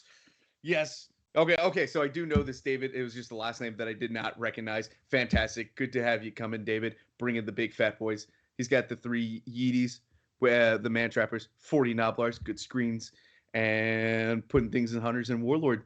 This is fat boy shooting at its finest. Eli, I gotta stop you there. I just want to confirm, Yeeties. Am I? Yeeties. Yeah. All right. Well, yeah. It's great. I'm rolling with it. Go for it, man. You can tell me. You yeet them into your opponent. What's the question? The Yetis. Yeah, I got it. Love it. That's what I'm calling them now, forever. I'm not being an asshole. I legitimately think that's amazing that they're now the Yetis. Go for it. I legit said it, and I didn't even think of it. I'm like, all right, 2 E's. Yeah, no. 2 E's, Yeeties. Let's Let's go. They're now the Yetis. It's wonderful. Just eat this bowl of Yetis and just go with it. I think right now this is going to take my vote for favorite list of the tournament, just specifically because it has 24 lead belchers, and I love lead belchers. I think they're awesome stuff. It's 11 drop. It's not dictating whether it's going to go first. It's just putting all those wounds on the table and saying, hey. So it looks like this. I remember a comment that Brian Lofton had said for his In the Guts list, that the purpose behind the lead belchers and the high drops is actually to counter deploy them, because with the hungry rule, they can actually outrange most other shooting units and make sure they get the drop on them rather than the other way around. Forget that. So you give your opponent a damned if you do, damned if you don't choice. Either your opponent who has the choice of priority takes it and can't reach your ranged unit, or they give it to you and you can reach them because you've deployed using the range that your opponent has already put on the table to let you measure off. They get the extra 2 movements, so they're always faster than they look. I think it throws me off in every matchup I have against ogres. I mean, GW, that's just classic rules bloat, right? Because I've never seen a fat man run as fast as an ogre. It's 185 wounds of meat. There's a lot of And it's meat. gonna eat you. There's a lot of beef. Granted, 40 of those are, Noblars who are only going to be good at hanging out on objectives, but, love them. Look, they're good screens. Can't It's live a without them. screen. Yeah, it's a screen. They're gonna get looked at funny and die, or there's a tyrant, Yes. right? So they can at least be so you can at least punch one of them, so the rest of them won't run away without spending a pile of command points. So that tyrant is gonna be So hard to move. It's got the Fate Seeker, which I believe is the +1 save name, or something like that. And then Master Scar's Trophy Rack, the typical kit. That tyrant's gonna mess somebody up in combat. Mm-hmm. All right, but Yeah, he swings way above his weight for 150 points, but I got to get him there in one piece. yep, all the pretty same. much. It's good. It's great stuff. Those lead belchers, they don't move, doing D6 shots each. 8 D6 shots on a unit is a lot. Can be a lot of shots. Yep. It's really cool. Would anyone like to say anything else about this list? I think I really like the Yetis as a pick. Like Yetis, I think is the perfect name for them with that 6-inch pylon. I think it can catch people off. I foresee them probably acting as bodyguards for lead belchers, preventing people from getting into them, kind of moving in. Seeing what we see would go with there. But it's a cool list. I really like it. It's definitely relying a lot on the lead belchers. So if those get knocked off the board, they're going to be hurting. But I mean, it's 185 wounds, so that's going to be incredible. Yeah. Yep. The one thing I'm not seeing in this list is outside of the tyrant, there's not much rend. So I think that there's going to be a little bit of reliance on those ogre charges throwing some mortal wounds around if this list gets a heavy armor target to play against. Other than that, though, there's a lot of high volume light rend shooting in the lead belchers. And then as our good friend Jeremy Stroh has informed us, lead belchers are sometimes not really a shooting unit. They're just guys who are using that cannon to hit you in the head. Ogre wisdom, ladies and gentlemen. Ogre wisdom, a cannon good from far away and good from up close. It still hit you hard. Exactly. Love it. Love it. This is a really cool list. Looking forward to seeing you around, David. Hopefully you get to yell a slambo when you spike those 6s on the D6 shots. That's what I want to see. Next up, we got Esteban Santos, who I believe is a Dallas defender, running Deepkin. Yes, not Alar, which means, does he have it? He has the Battle Line Turtle. Very good, not Alar. Running a lot of heroes, which I don't think we typically see in Deepkin right now. But he has his named Arkelian King, his Blooded Serpent Arkelian King, Barunar Cruelwater, the merciless fighter of the Blooded Serpent. Love it. All his heroes are named. I gotta respect that. Band of culture here. Now, as someone who does not know what all the different Deepkin heroes do, except Lotan and the Arkelian King, could someone break down this list for me? I saw a panel. I'm trying to look for a poem. No, you are good. No, okay. I do know that 30 thralls are going to hit hard, and that 10 reavers are going to 20 reavers are going to shoot good, and that the Leviathan's going to have 3 rend. Right. So looking at the heroes real quick, Achillean Kings are a blender. Unstoppable Fury, Potion of Hateful Frenzy, and Savage Ferocity. This is basically full blender mode. Bladed Polearm. Yeah, this guy is just try to charge in between a few different units and get as many bonus attacks as he can and annihilate something. On top of that, the ability to throw out a once per game. Also, it's High Tide during his turn is really good. It's D3 units, so usually it's going to be, honestly, in this list, I kind of expect that the Reavers are going to be a high priority pick for that because, well, it depends, right? If you're playing against a shooting army, the ritual is going to end up being can't shoot me from more than 12 inches away. But with all of the Isherin units, yeah, whatever. I play Soulblade Bloodstalkers would not be happy with that. But I think almost, I guess anything that's not a primarily shooting army, it's going to be go for the High Tide effect so that you can get that ward save on Thralls and Reavers. And what you're looking at with some of the rest of the heroes there is that this is actually a synergy block for an infantry crawl. The Thrall Master is there to stack up some buffs, on the units that they can't get access to otherwise. Get them, I think it's 6s or 2 hits, or get them a ward save, I want to say, if they're not on High Tide, which if you can only use the king on your own turn, I think. So that's a way to get to your own turn and still be there. The Soul Render has a way to recur thralls that have died earlier in battle by bringing them back into battle shock. Yeah, that guy. You don't see a lot of them because common wisdom is, well, the thralls are all dead if the unit's been hit at all. That's a little bit less true now that there's ways to get them a 5-up ward. And a big block of 30 is a lot harder to dislodge than the units of 10 that are usually just big balls of shrapnel thrown in someone's face that are, honestly, thralls hurt. They do a lot of damage. And that 2-inch range was their biggest problem. They didn't when they had 1-inch range, they couldn't get enough models in. Now that they can, they do. And honestly, he might be using the Soul Render to just keep those Reavers up near the top rather than the Thralls, because banking on the Thralls' numbers to keep them alive and then do a rally. But that was the hero that Jordan Duncan used against me at Slamboat. Those Reavers lasted a few turns longer than they should have, or that Thrall unit lasted like a turn longer than it should have, just because doing the healing while they're in combat, because it just brings back the models. It's like, it's a good tech piece. I like it a lot. Mm-hmm. And once you've got all the Thrall pieces, the Namardi pieces, grabbing that Leviathan as a support piece to actually give them a 4-up save instead of the 5-up. Again, leading into this army is much more durable than it looks. The Leviathan looks like it's the only durable point, and it's really just not. All of it is going to be significantly more tanky than it appears at first glance. That I do know. Yeah. And that 93 wounds is going to be a little bit higher with some recursion mechanics to help it out. I think it's just an overall mean list. It's going to hit you real fast if you don't respect this list. It's going to run right through you. Yeah, I think you're absolutely right, Brian. I do think that it has less power projection than some of the other IDK lists out there. It might struggle with screens a little bit, actually, because so much of its damage is either getting in someone's face and hitting them with thralls. You've got a little bit of poke from the Reavers. They're solid damage. The King and the Leviathan are the only things that fly, and that Leviathan doesn't want to be fighting. It wants to function as a support piece that will clean up when things start to break down, and it can find a nice flank to hit on. And those thralls are a combination anvil tank. Yeah, it feels like the complete opposite of what he ran at Slambo, which was all sharks. I do suspect that he plans to throw the Leviathan into combat since he took Nautilus. Like, his whole sub-faction is built around the fact that he wants to throw that turtle into combat. He does have the reverb. It'll get there eventually, but doesn't want to be there first. It wants to be there on its own terms. But when it gets there, oh boy, you better watch out. He's got the reverberating carapace on it because, of course, if I remember correctly, what this one is, the carapace. Yeah, the extra range, right? Yeah. So it's going to be a support piece until it doesn't need to be.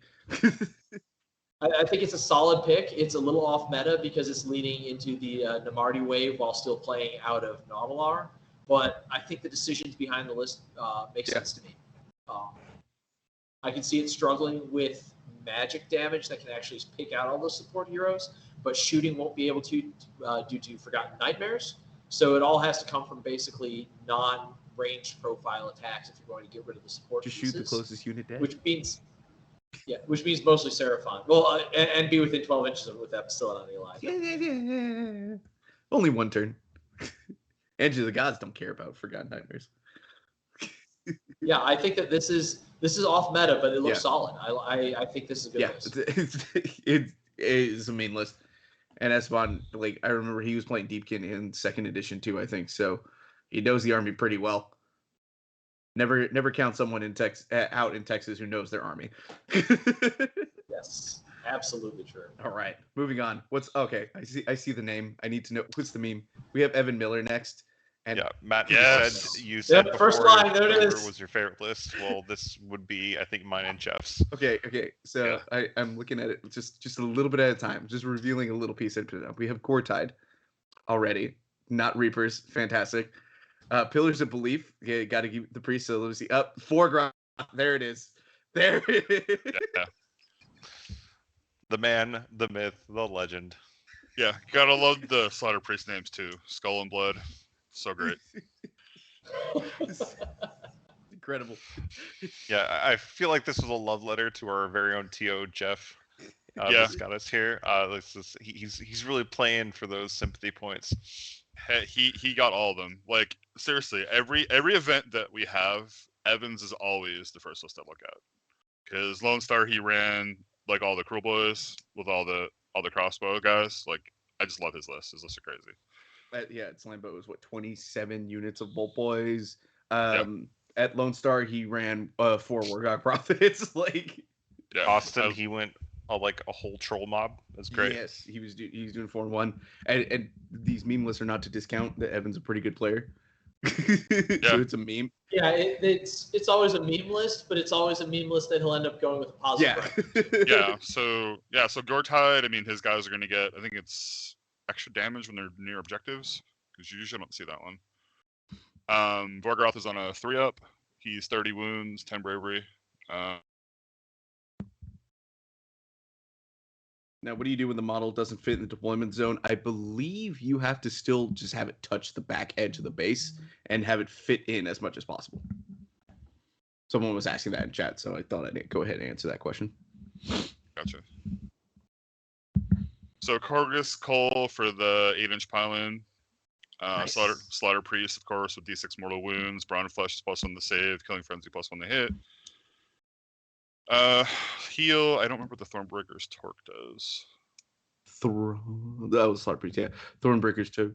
Is that a safe can't be modified? That sounds right. Is that one? Yeah, I think you're right. And then of course Reavers for the speed bump. He's in the battle regiment for the 3-drop, 84 wounds. I don't know. I absolutely love this list like so much. Does this make you little Cornheart happy? Oh my god, so much. like so much. Yeah, Vargaroth, that'll be really cool to see that model because he has a pretty mean attack too. He has Balefire to 20 range, 3 attacks, 4s and 2s, -3 d6 damage. So he's gonna throw out some damage. It should be pretty cool. Throw out some damage, protect an objective, maybe 2 objectives with how big that base is. Yeah, well, I mean, what do you do if you can't fit in the deployment zone? Well, you use Eternal Hunt and you put it on the side of the board and you drop it at 9 inches away. That's what you do. There you go. Yeah, so there you go. Yeah, I am super looking forward to see this list. I'll probably It's gonna be fun. Yeah, I will hang out with Evan the entire tournament. It'll be amazing. It's gonna be awesome. I can't wait. And it's got some extra tools from the White Dwarf. Now, I know everyone is crapping on that White Dwarf, but I liked it a lot. It may not have fixed the issues, but it just gave you extra stuff that fit right into the typical game plan of Khorne. There's nothing wrong with it. It just came after Beast, which was uncharacteristically like everything the army wanted. Yeah, Also fair. it's okay. It's not. I mean, the thing is, the tactics are extremely good. The battle traits aren't amazing. The 6-up spell ignore, super good on paper. I have yet to get that off. Yeah, it was just, but the big thing about it is that you don't have to change your game plan to get those. They're just all bonus rules, and that's what I liked about it. Yeah, I agree. Absolutely. Did it fix the army? No, but any extra stuff can be usually good. Yep. All right, awesome stuff, Evan. Looking forward to seeing how you do at the tournament. Yeah, best army list, my favorite. And then we have Gavin Grigar, another Harambe's Heroes, running Big Wog this time. There's a new army from him. Looks like he's got a War Chanter. He's got Gobsprak, a Cabbage, a Wardock, a War Chanter, Ardboys, Brutes, 10 Brutes, good, 10 Brutes. And a Rogue Idol. Don't forget the Rogue Idol. Yeah, the Rogue Idol. There it is. Okay. 5 drops, 115 wounds. This is some good stuff. Brian, you want to comment on what this is doing? This is a toolbox of an army. With the Rogue Idol and the buffs for Big Wall, like Gobsprak's going to be a menace. Like he's a great utility piece. He can shut down your magic, cast spells. He can drop your attacks, and also show off your wards if he wants. Like it's a fantastic utility piece. It's going to really catch people off guard. Now, unlike an Iron Jaws list, this doesn't want to smash your face. It's a list that doesn't want to play out to turn 5. because it's meant more for board control. Because that's what we see with Big Wall. It's definitely kind of a Swiss Army knife for the war clans. And that's what we kind of see. Like, he's going to make things fly. I suspect the Warlock, everything's going to be sending the Rogue Idol and the Mega Boss in for your big damage, while you have Gobstrack sitting back, providing buffs and just shutting things down. Warlock can provide fly to those brutes, or the Art Boy somewhere give them fly. That way they can just move a little bit more. He's got the War Chanter, Master of Magic, Arcane Tome Tech, fixing beat to heal something, but he's got great big hand of Gork. He's looking to yeet those brutes across the side, or just put something in position where it needs to be. I actually see the it's possible that the brutes go ahead and take a flight across the board, but that's always a high risk play, hoping to roll a 9-inch charge, and I don't think. Well, Iron Jaw, the Big Y, you'd be able to get +1 to the charge from the Iron Jaws thing. Is that still a thing? In this case, what he's going to really be leveraging on is to get him beat. So they'll get a 3 to 6 charge. Mm-hmm. That's going to make that very easy. Yes. Or if he, but you don't know that you have that until the charge phase, right? So again, you're looking for, what was it, 3-up, 4-up for 3-up, right? But if he does the pincer, he does the pincer move, it'll be to get the cabbage into combat first, and then still have it within range to be able to command point the brutes if needed, or whatever he's got behind, and then just. Okay, so yeah, that's a safer charge than I was giving it credit for.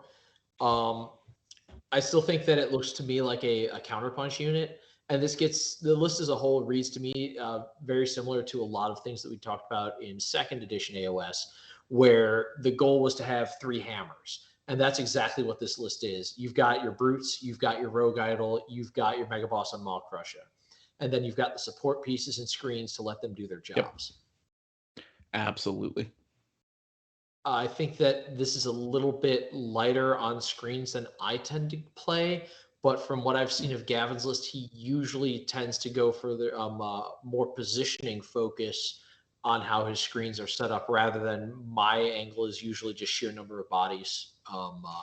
So it makes sense. It's very much the style of screening I've seen him use in the past. As you say, those Art Boys make solid screens at 5-man. You mentioned positioning. I was going to say, in the right spot, those Art Boys will do some work to deter charges and be speed bumps, and like they're solid. Exactly. The goal is to just make sure that to me that reads as the brutes are going to get their counterpunch if they're not making a deep dive. And it's like any time that you're looking at, there's no bonus to cast that Great Beating Hand of Gork, is there? So there is going to be a native Master Magic. Yeah, so there's going to be a native from Big Wall, and then it'll get another +1 from the Rogue Idol. So he's going to be sitting at +2 after a few turns. Oh, that's +1 with a reroll. So that's cast. That's huge. Yeah. And it Like casts on a 7 now. It's not a 10 anymore. So. Yeah, this is a list that is all about the counterpunch. That's what we kind of see. Like, if he wants to, he can run out and charge you. He can send 2 huge pieces at you, the Mega Boss and with the Rogue Idol, or he can just sit back and let you come to him. Mm-hmm. And of course, the obligatory reminder that Gavin's the one piloting this list, so he knows. If you haven't heard his name by now, you just haven't been following Age of Sigmar as a whole. It's not even you're not in Texas. You just haven't been following. You've been under a rock for literally the last year, like. Yeah. And not the Rogue Idol. Yeah, exactly. If you're under the Rogue Idol, you'll figure out who Gavin is. It's the list has a plan A, a plan B, and a plan C, and Gavin's going to figure out which plan needs to be where at the right time. It's a really solid list, in my opinion, and I think it's even better than it looks, because I think a lot of people sleep on Big Wog. Yeah, I'm I really not like the overly inclusion familiar of with Gobstrack. exactly what the That's Watt table really has cool. now. I knew what it did last edition, and It does similar. It gives you the so Gone is the 6+ ward. Now you basically ramp itself up by heroic actions, so it can basically go up pretty quickly. And you get your +1 attack, +1 to wound, along with your +1 for magic. On top of that, the wall still gives you plus to attacks. So that means that we see some really amazing stuff. Yep. Yeah. So the other point to remember is I believe that Rogue Idol benefits from there's pieces in Big Baw that benefit each individual subfaction. The Rogue Idol has all 3 keywords. But he does not have the Orc keyword. That is the thing about the Rogue Idol. He has all 3 war clans, but he doesn't have Orc. So anything. So That's like, okay. Okay. He won't benefit from venom and crescent weapons, for example. No venom Right. across weapons, but we still have sneaky miasma, so that can basically yeet himself up on the board. Like it can still get the pluses from the war chanters. Like it's still a nasty piece. Yes. We see it a little bit more This of a looks like a lot of support surprise piece. mobility.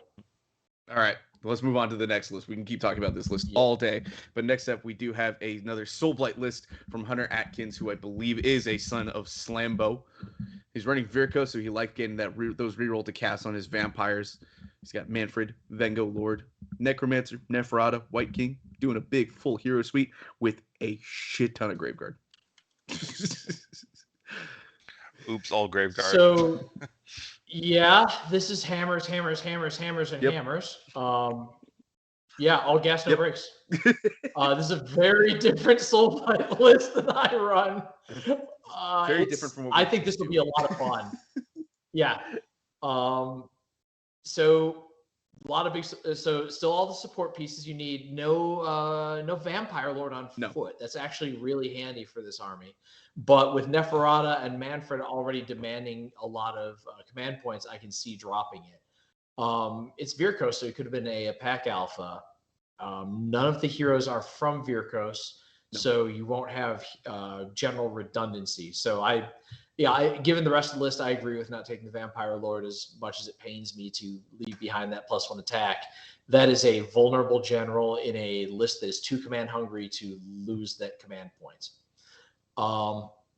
The White King has to be general. The White King has to be the general in order to make the Graveguard battle line. So that's not even an option to start with. I was going to mention that point. Yeah. The White King has to be the general. Yeah, so otherwise the list doesn't work.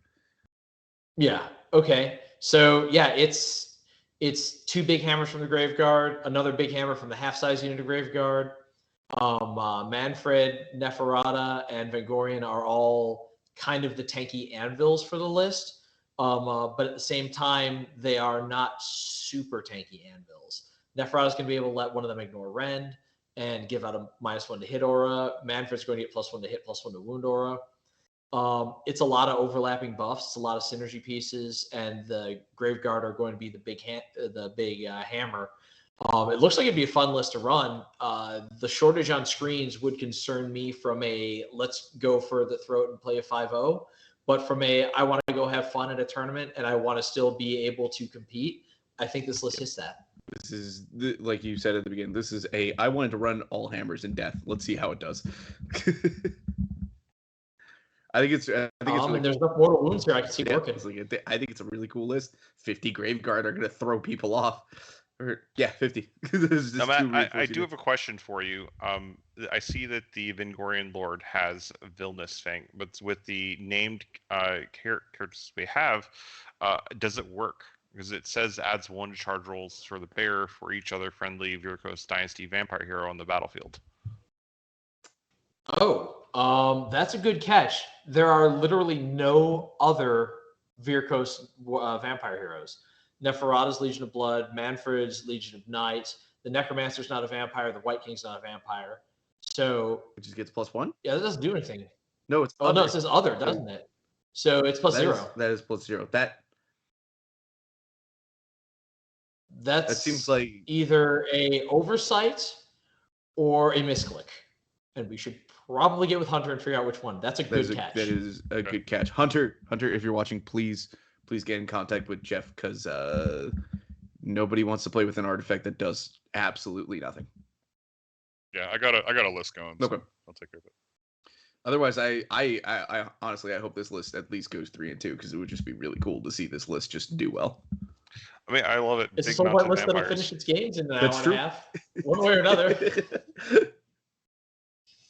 And it's still a decent amount of wounds too on the table. That's not it's not that bad. The Graveguard can also 2 of the units can still come back. It's awesome stuff.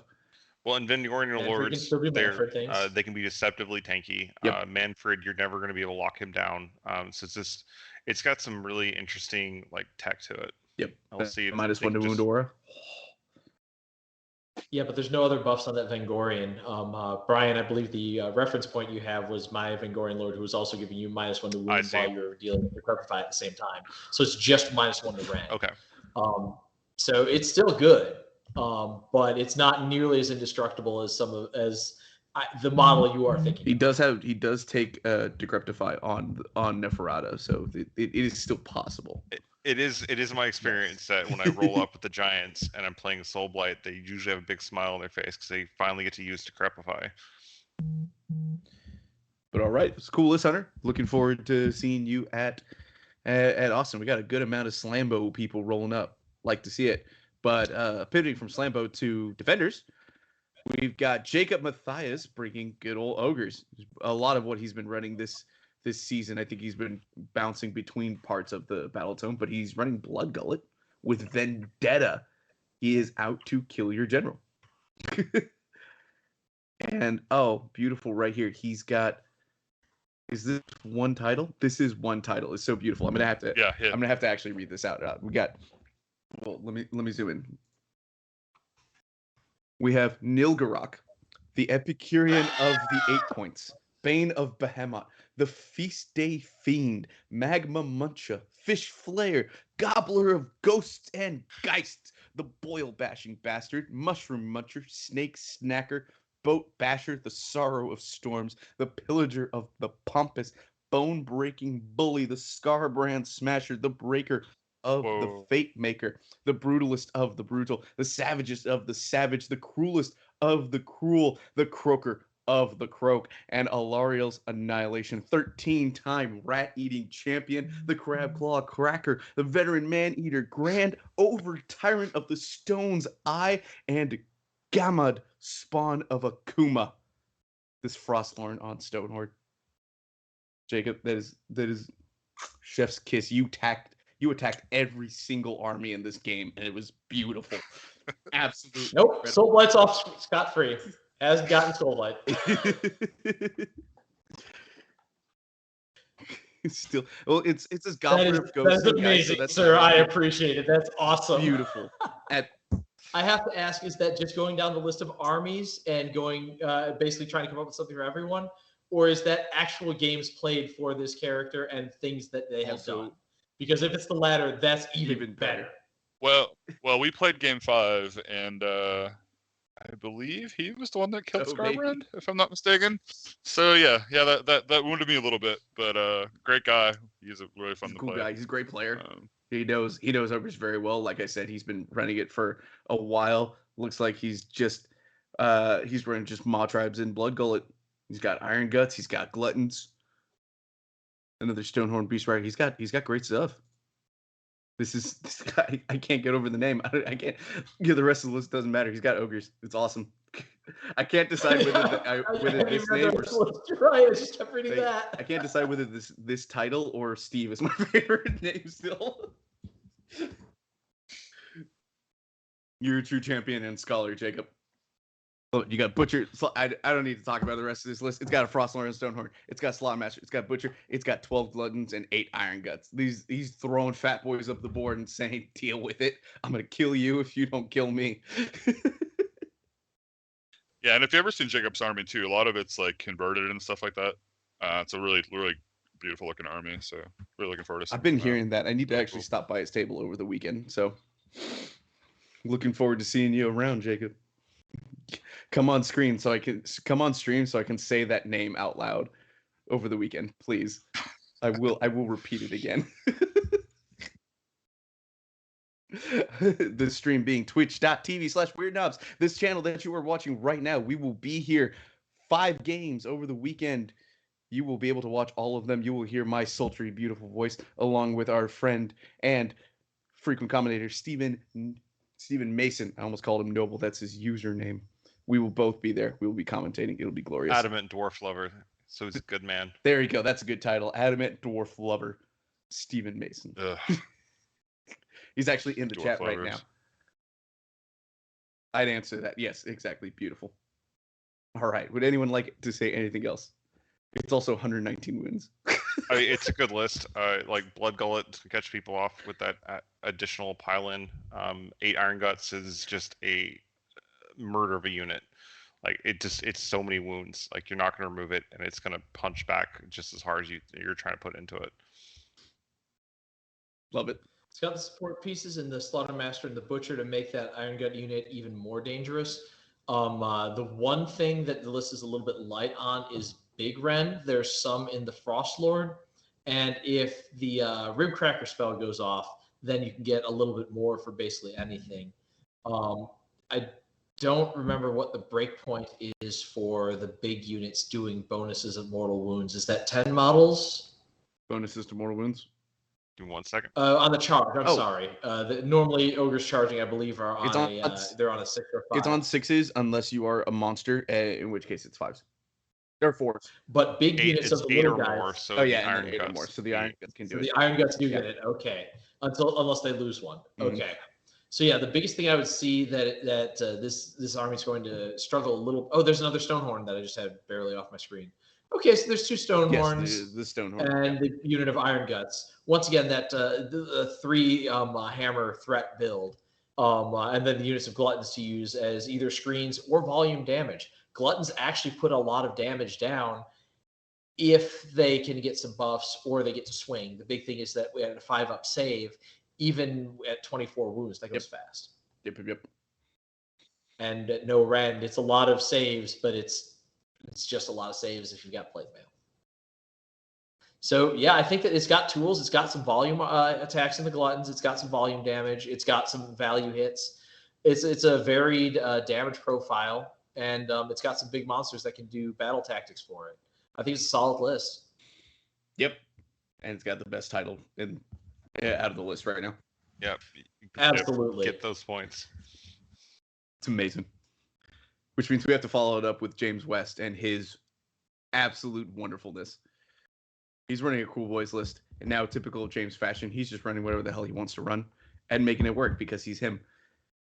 I think this is probably the same list of Slambo. No, he's running Hopgrots. I don't think he had Hopgrots. Yeah, he had a Grotson. Yeah, took out the Killboy. I've had a few conversations with James West.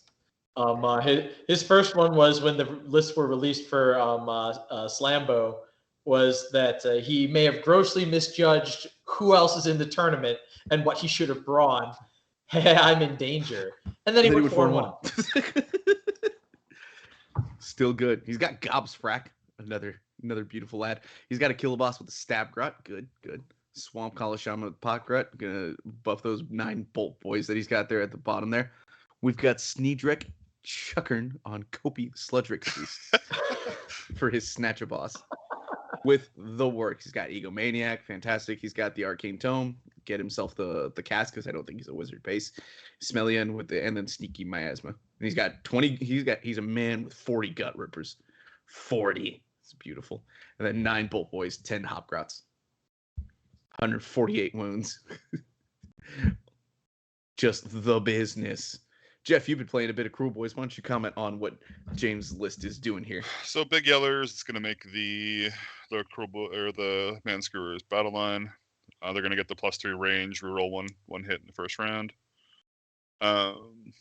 He's got Morkside Pebble, which is popped off in the hero phase. I think it's a 5-up ward against shooting, which is good. Souljager Beast is good for the aura damage, doing the +1 on a 6 when he does mortal wounds. Egomaniac is a pass off basically, so it's a 4-up. So that Sludgeraker Beast basically is going to be passing those wounds off to those big blocks of Gut Rippers. Then you got Gut Rippers with the mortal wounds on 6s. Got the little Grots there for a screen. Yeah, looks pretty solid. Mortal wounds, additional mortal wounds to the Sludgeraker, so that's great. I love Gobsprack. I think he's a fantastic tech piece when you can use him properly. So shut down spells, lower attacks with Choking Mist. He also has the option of like Nasty Hex or Sneaky Miasma, so he's got redundancy there since he knows the lore. That's a good piece. Yep. And the ability to double up command abilities, which shows up a few times in the Orc Warclans book, is having that is always a nice little tech piece to have in your back pocket if you've got the command points. Yeah, and then the Sludgeraker, the general's gonna be really hard to take down because you got Egomaniac, he's passing off wounds, and then Smellian, he -1 to hit, so he's gonna be really tough to take down. And then Sneaky Miasma will give him the extra move when he casts, so he can get that piece where he needs to get it. Yep. Discount Fasten. discount fastener. I think Yep. it's only 6 inches, but sometimes 6 inches is all you need. Yep. And then something is going to be buffed and doing a bunch of damage. If he puts the Sludgetracker Beast plus the Shaman's Poison Vial on a unit of 20 Gut Rippers, it was going to hurt. Yep. 5s and 6s plus 1 Yeah, damage on the 6. Jeez. Yeah. It's a nice synergy castle, except instead of bonuses to hit or wound, it's a bonuses to generate mortal Yes. wounds. Which means that it kind of doesn't matter what he gets paired up against. He has damage to deal with it, either through just a bunch of attacks that are fairly low rend, or a bunch of attacks that generate piles of mortal wounds. Cruel Boys are in a bit of an odd spot because I think they're an army that's very easy to make mistakes with and can be punished very heavily when they make those mistakes. But the tools they have to do damage and to shift the way the game will be played through dirty tricks, if they roll well for their dirty tricks and they actually fire off at the start of the game, gives them a lot of versatility. Unfortunately, like a lot of the books that we see in the back half of the win rate, it's if their tricks fire off, not when you choose to use their tricks. So it's a little bit of it's going to be trying to compensate for when the gimmick doesn't work. But a lot of it is also going to be when the gimmick does work and knowing which one to use and what to gamble on. That gets the army some legs that it doesn't consistently have. And James is the kind of guy who can look at the list and say, all right, so I rolled 3 1s for Covered in Mud. I'm not actually going to get anyone hidden. What's my backup plan? And he'll have one. Yeah. It's got all the little tricks he likes to play with, too. It's not something that just is going to come in and smash it in your face. He does like playing more technical stuff. Yeah, I like the list a lot. Like, it looks like he's really going to be focusing on those Gut Rippers. Like, he's invested a lot in those. He has a support piece with them with the Sludgeraker, but also with the Killer Boss. Make sure that they're not going to run away, failing Inspiring Presence. So that's going to be good. And make sure that they stick around and do some damage if they need to, because he's going to need them to kind of bring back those points in order to get the utility he needs to win games. Yep. And I think his list build makes good use of the Wog. He picks his general, the Sludgeraker Beast, can fight with 2 other units, and they all fight one after the other in the order that they choose. So Sludgeraker with like the 20 Gut Ripper with each of the 20 Gut Rippers, depending on how the game goes, do some really solid damage output before you get hit back. Yeah, really cool. And then the ultimate slot machine and the Bolt Boys, which are going to do at times 22, 23 mortal wounds on a shot. Yeah. And then 2 Yep. the next one. Yep. And the obligatory reminder that I believe James put this army together because he wanted to paint it and paint the range, and it looks great, and his display board looks great. And then he, as was typically the case with James writing armies, he wanted to play it, and then it turned out to be good. He knows what he's doing when he builds a list, but I want that to be good. That's okay. good. Yeah, happens to be good.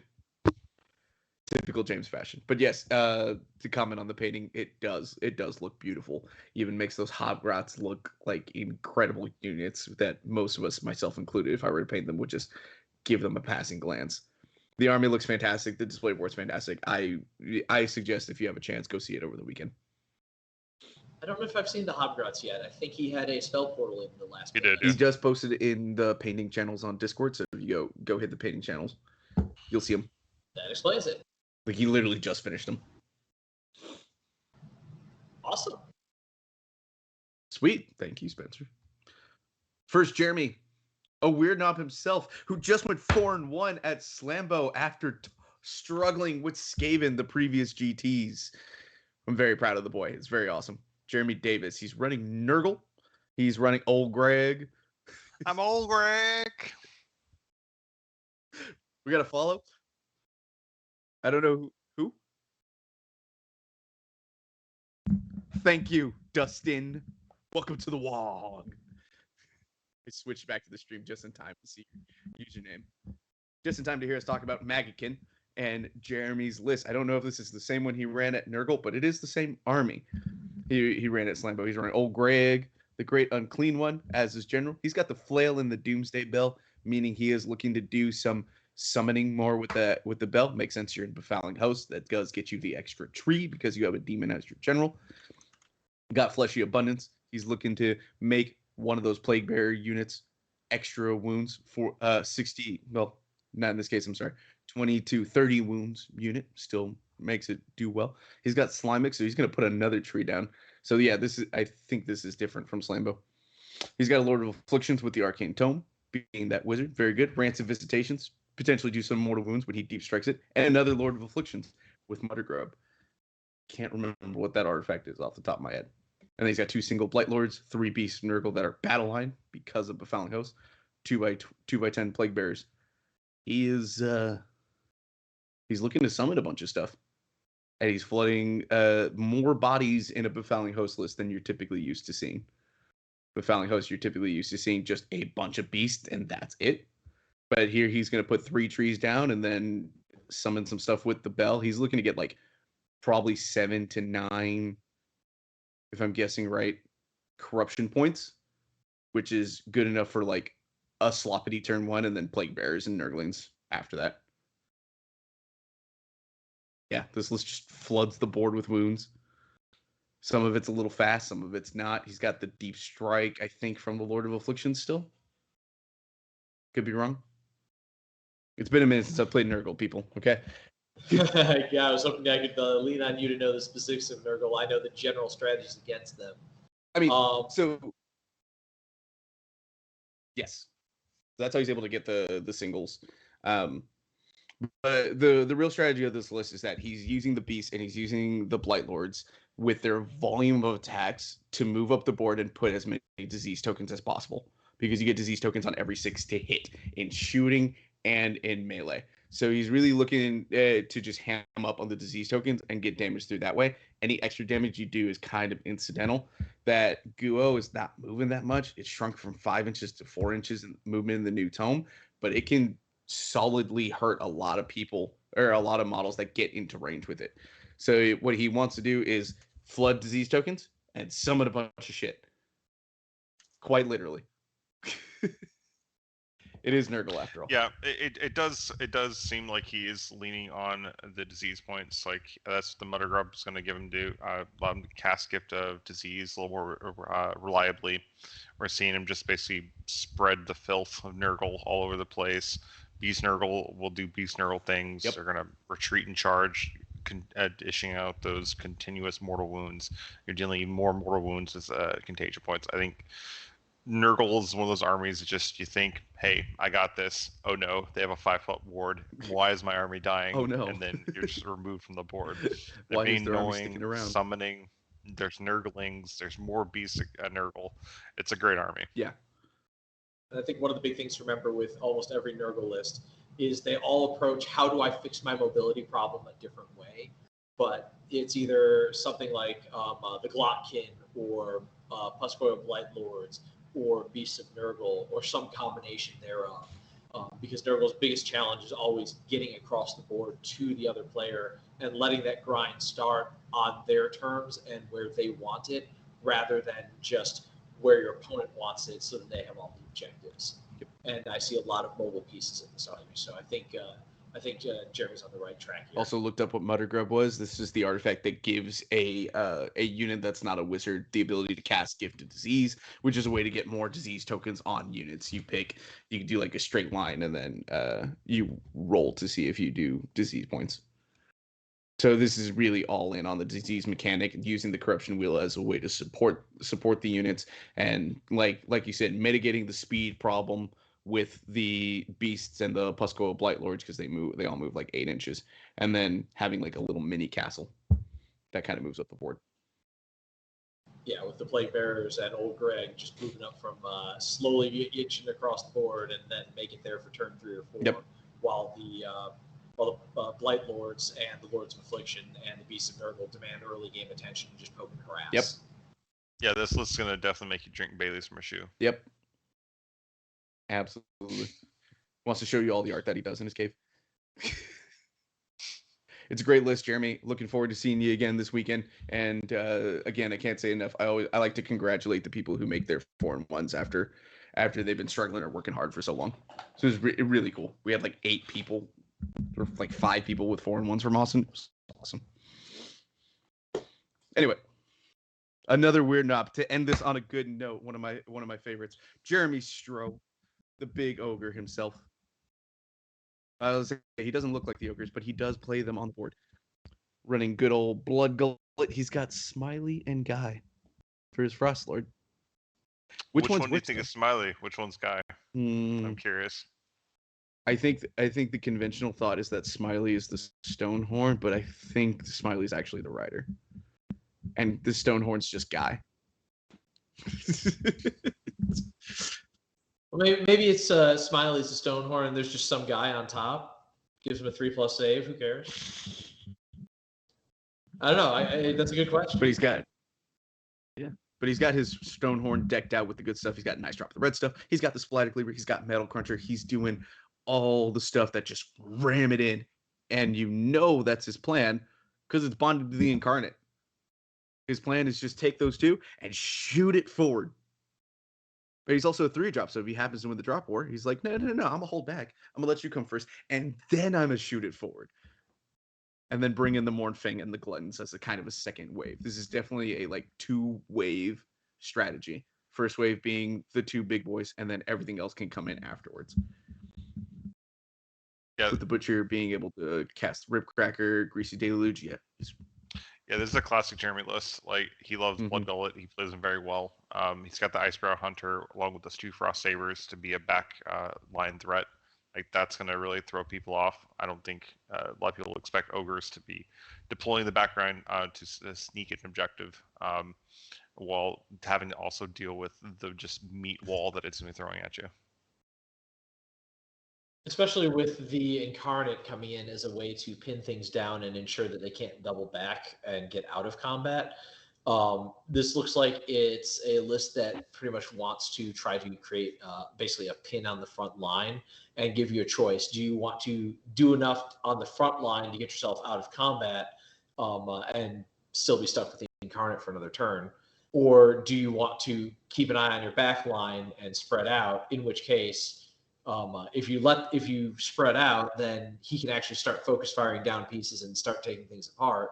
And if you go straight forward, then the Frost Sabers present a backbreak threat. Yeah, the Incarnate is just the pin and punish model. Like it just these older books, it really helps out these older books a lot. I mean, if you need an anvil, like especially Khorne, like when I played at Lone Star, like Kronspine is so good for some of these older books that just don't have the output. And they need to lock something in and be able to maneuver around or pin things down and fight on their engagement. Like Kronspine is super, super, super good right now. Yep. And I like the pairing with the Stonehorn because he can spend 1 command point and then they both have all out attack. Yep. And the Stonehorn's not that easy to take down, so it going wild is not that big of an issue. Yep. But he's also not really concerned about it going wild because he's going to send it up to begin with anyway. Yeah. It's probably going to get into your army early. Yep. It's really cool force from our coined casually competitive player. The one thing to point out again is that 91 wounds is not bad, but with a few of these tied up in fairly big monsters, ogres count for 2 each, so this is a decent amount of stuff to put onto objectives, but it's not going to be as much as some of the piles of clan rats or zombies that we saw at the start of the show. So he's going to have to take some things off the board, and I feel like a Frostlord on Stonehorn plus the Incarnate is going to be a good step towards doing that. Mournfang can do a little bit on the chart as well. A lot of it is going to be how much mileage does he get out of those 2 before they go down. The Kronspine luckily can't go down in a turn, but if he gets good mileage out of that, I agree, Matt. Then the body count becomes less of an issue. Yep. But it's really cool, Jeremy. I like this list a lot, and I'm really hoping that you have some success with it. You may think you're just casually competitive, but again, I said earlier in the stream, never count out a Texas player who knows their army well. And Jeremy knows ogres very well. Absolutely. Ogres eat hordes well, though. I mean, you're not wrong, Jeremy. Along with Thundertusk Frost weaving ice into them. Yeah. Yeah. It's a great clearance tech piece. Oh, I completely spaced on the Thunder Tusk. They're hiding in the battle line. I'm looking forward to like the Behemoth section. Yeah. So he's got some shooting in here too. I was thinking there's no lead belchers this time. That's all right. I was wondering. I'm like, this looks a little thin. I missed an entire. Jeremy trying to play it down. He's calling it a "what models have not seen the table in a long time" list. Wiggles eyebrows. Yeah, we call that the Jeremy special. Looking forward to seeing you this weekend. It's really cool. Already, I'm really liking all the lists that we've seen so far in the first half. Looks like it's going to be a great event. A lot of cool friends, some new people that I've never had to meet. I hope you get on stream so I can trash talk you and then maybe buy you a beer afterwards. So rounding out the stream before we log off, favorite list so far. Oh God. Do you really need to ask me? Like, come on. I don't, Jeff, but I want to hear it. Evan Miller, like he has it. Like that list is going all the way. He's gonna smash. I can't wait. I am so pumped for that list. I think it's easier for me to pick a favorite unit versus a favorite list right now because, God, there's some really fun good ones. I mean, you got all these Stormdrake guard. Like, screw the little dragons. You just bring the friggin' big dragon. Like, Chaos Dragon. Yeah, absolutely. Yes. Yeah. We're have to change the list. name. I gotta give a nod to Alex and his turtle power list. Yeah. How's it turtle? All right, Brian, I like turtles too. So I'm gonna go with my first love, Big Gua, Gavin Gregor. I think it's a great list. It's got a lot of utility. It's a Swiss Army knife. It can Alpha Strike if it needs to. It can sit back and hold objectives if it needs to. It's a great list. It's gonna really, I think, catch people off guard. Big Gua's not seen a lot around these parts, and having chatted him with Slambo over by his own wanting to do Big Gua, I think he has a good understanding of that list, and I think he's got a definite plan that will take people apart and deal with some of the threats that we see that are prevalent. Yeah, more like plans within plans with Gavin. Yeah, and then it's Gavin, the Dark Lord of Harambe himself. Yeah. Harambe's one true chosen. I think I'm gonna have to go with just the full 24 lead belcher list that David from Slambo is bringing out. It just speaks to me. Man, I don't want to paint fat boys, but man, I love just me a good undercuts list. It's just I don't know what it is. Somehow, for some reason, I like shooting lists, and cannons on fat boys is just great. But my favorite unit right now is still Jacob's massively long Babe Ruth-esque Stonehorn. Best title to exist. Yeah, so far he's definitely winning the narrative on the name front. Like, that's just peak amazing. It's just great. Hopefully you can add some more titles over the course of Smash and Bash. Yep. Let's see it. All right, this is a great first half. Second half, we will be here again Wednesday. That's June 1st at 9 p.m. Central Time, in case we have any people from not America that are watching. We did receive retweets from like AOS Coach and AOS Shorts, and I know they're all the way in freaking Australia. So awesome. So Wednesday, June 1st, 9 p.m. Central Time, we'll be here. We'll review the second half of the list, which is everything after the Jeremys. I don't know if we have any more J's. I haven't looked at the roster, but basically the second half of the alphabet as far as first names go. We'll be here again. It'll be the same four of us. Your best support grots. But otherwise for today, that's really all we got. Here's hoping everybody has a good night. Would anyone like to say any final thoughts before we shut off for the night?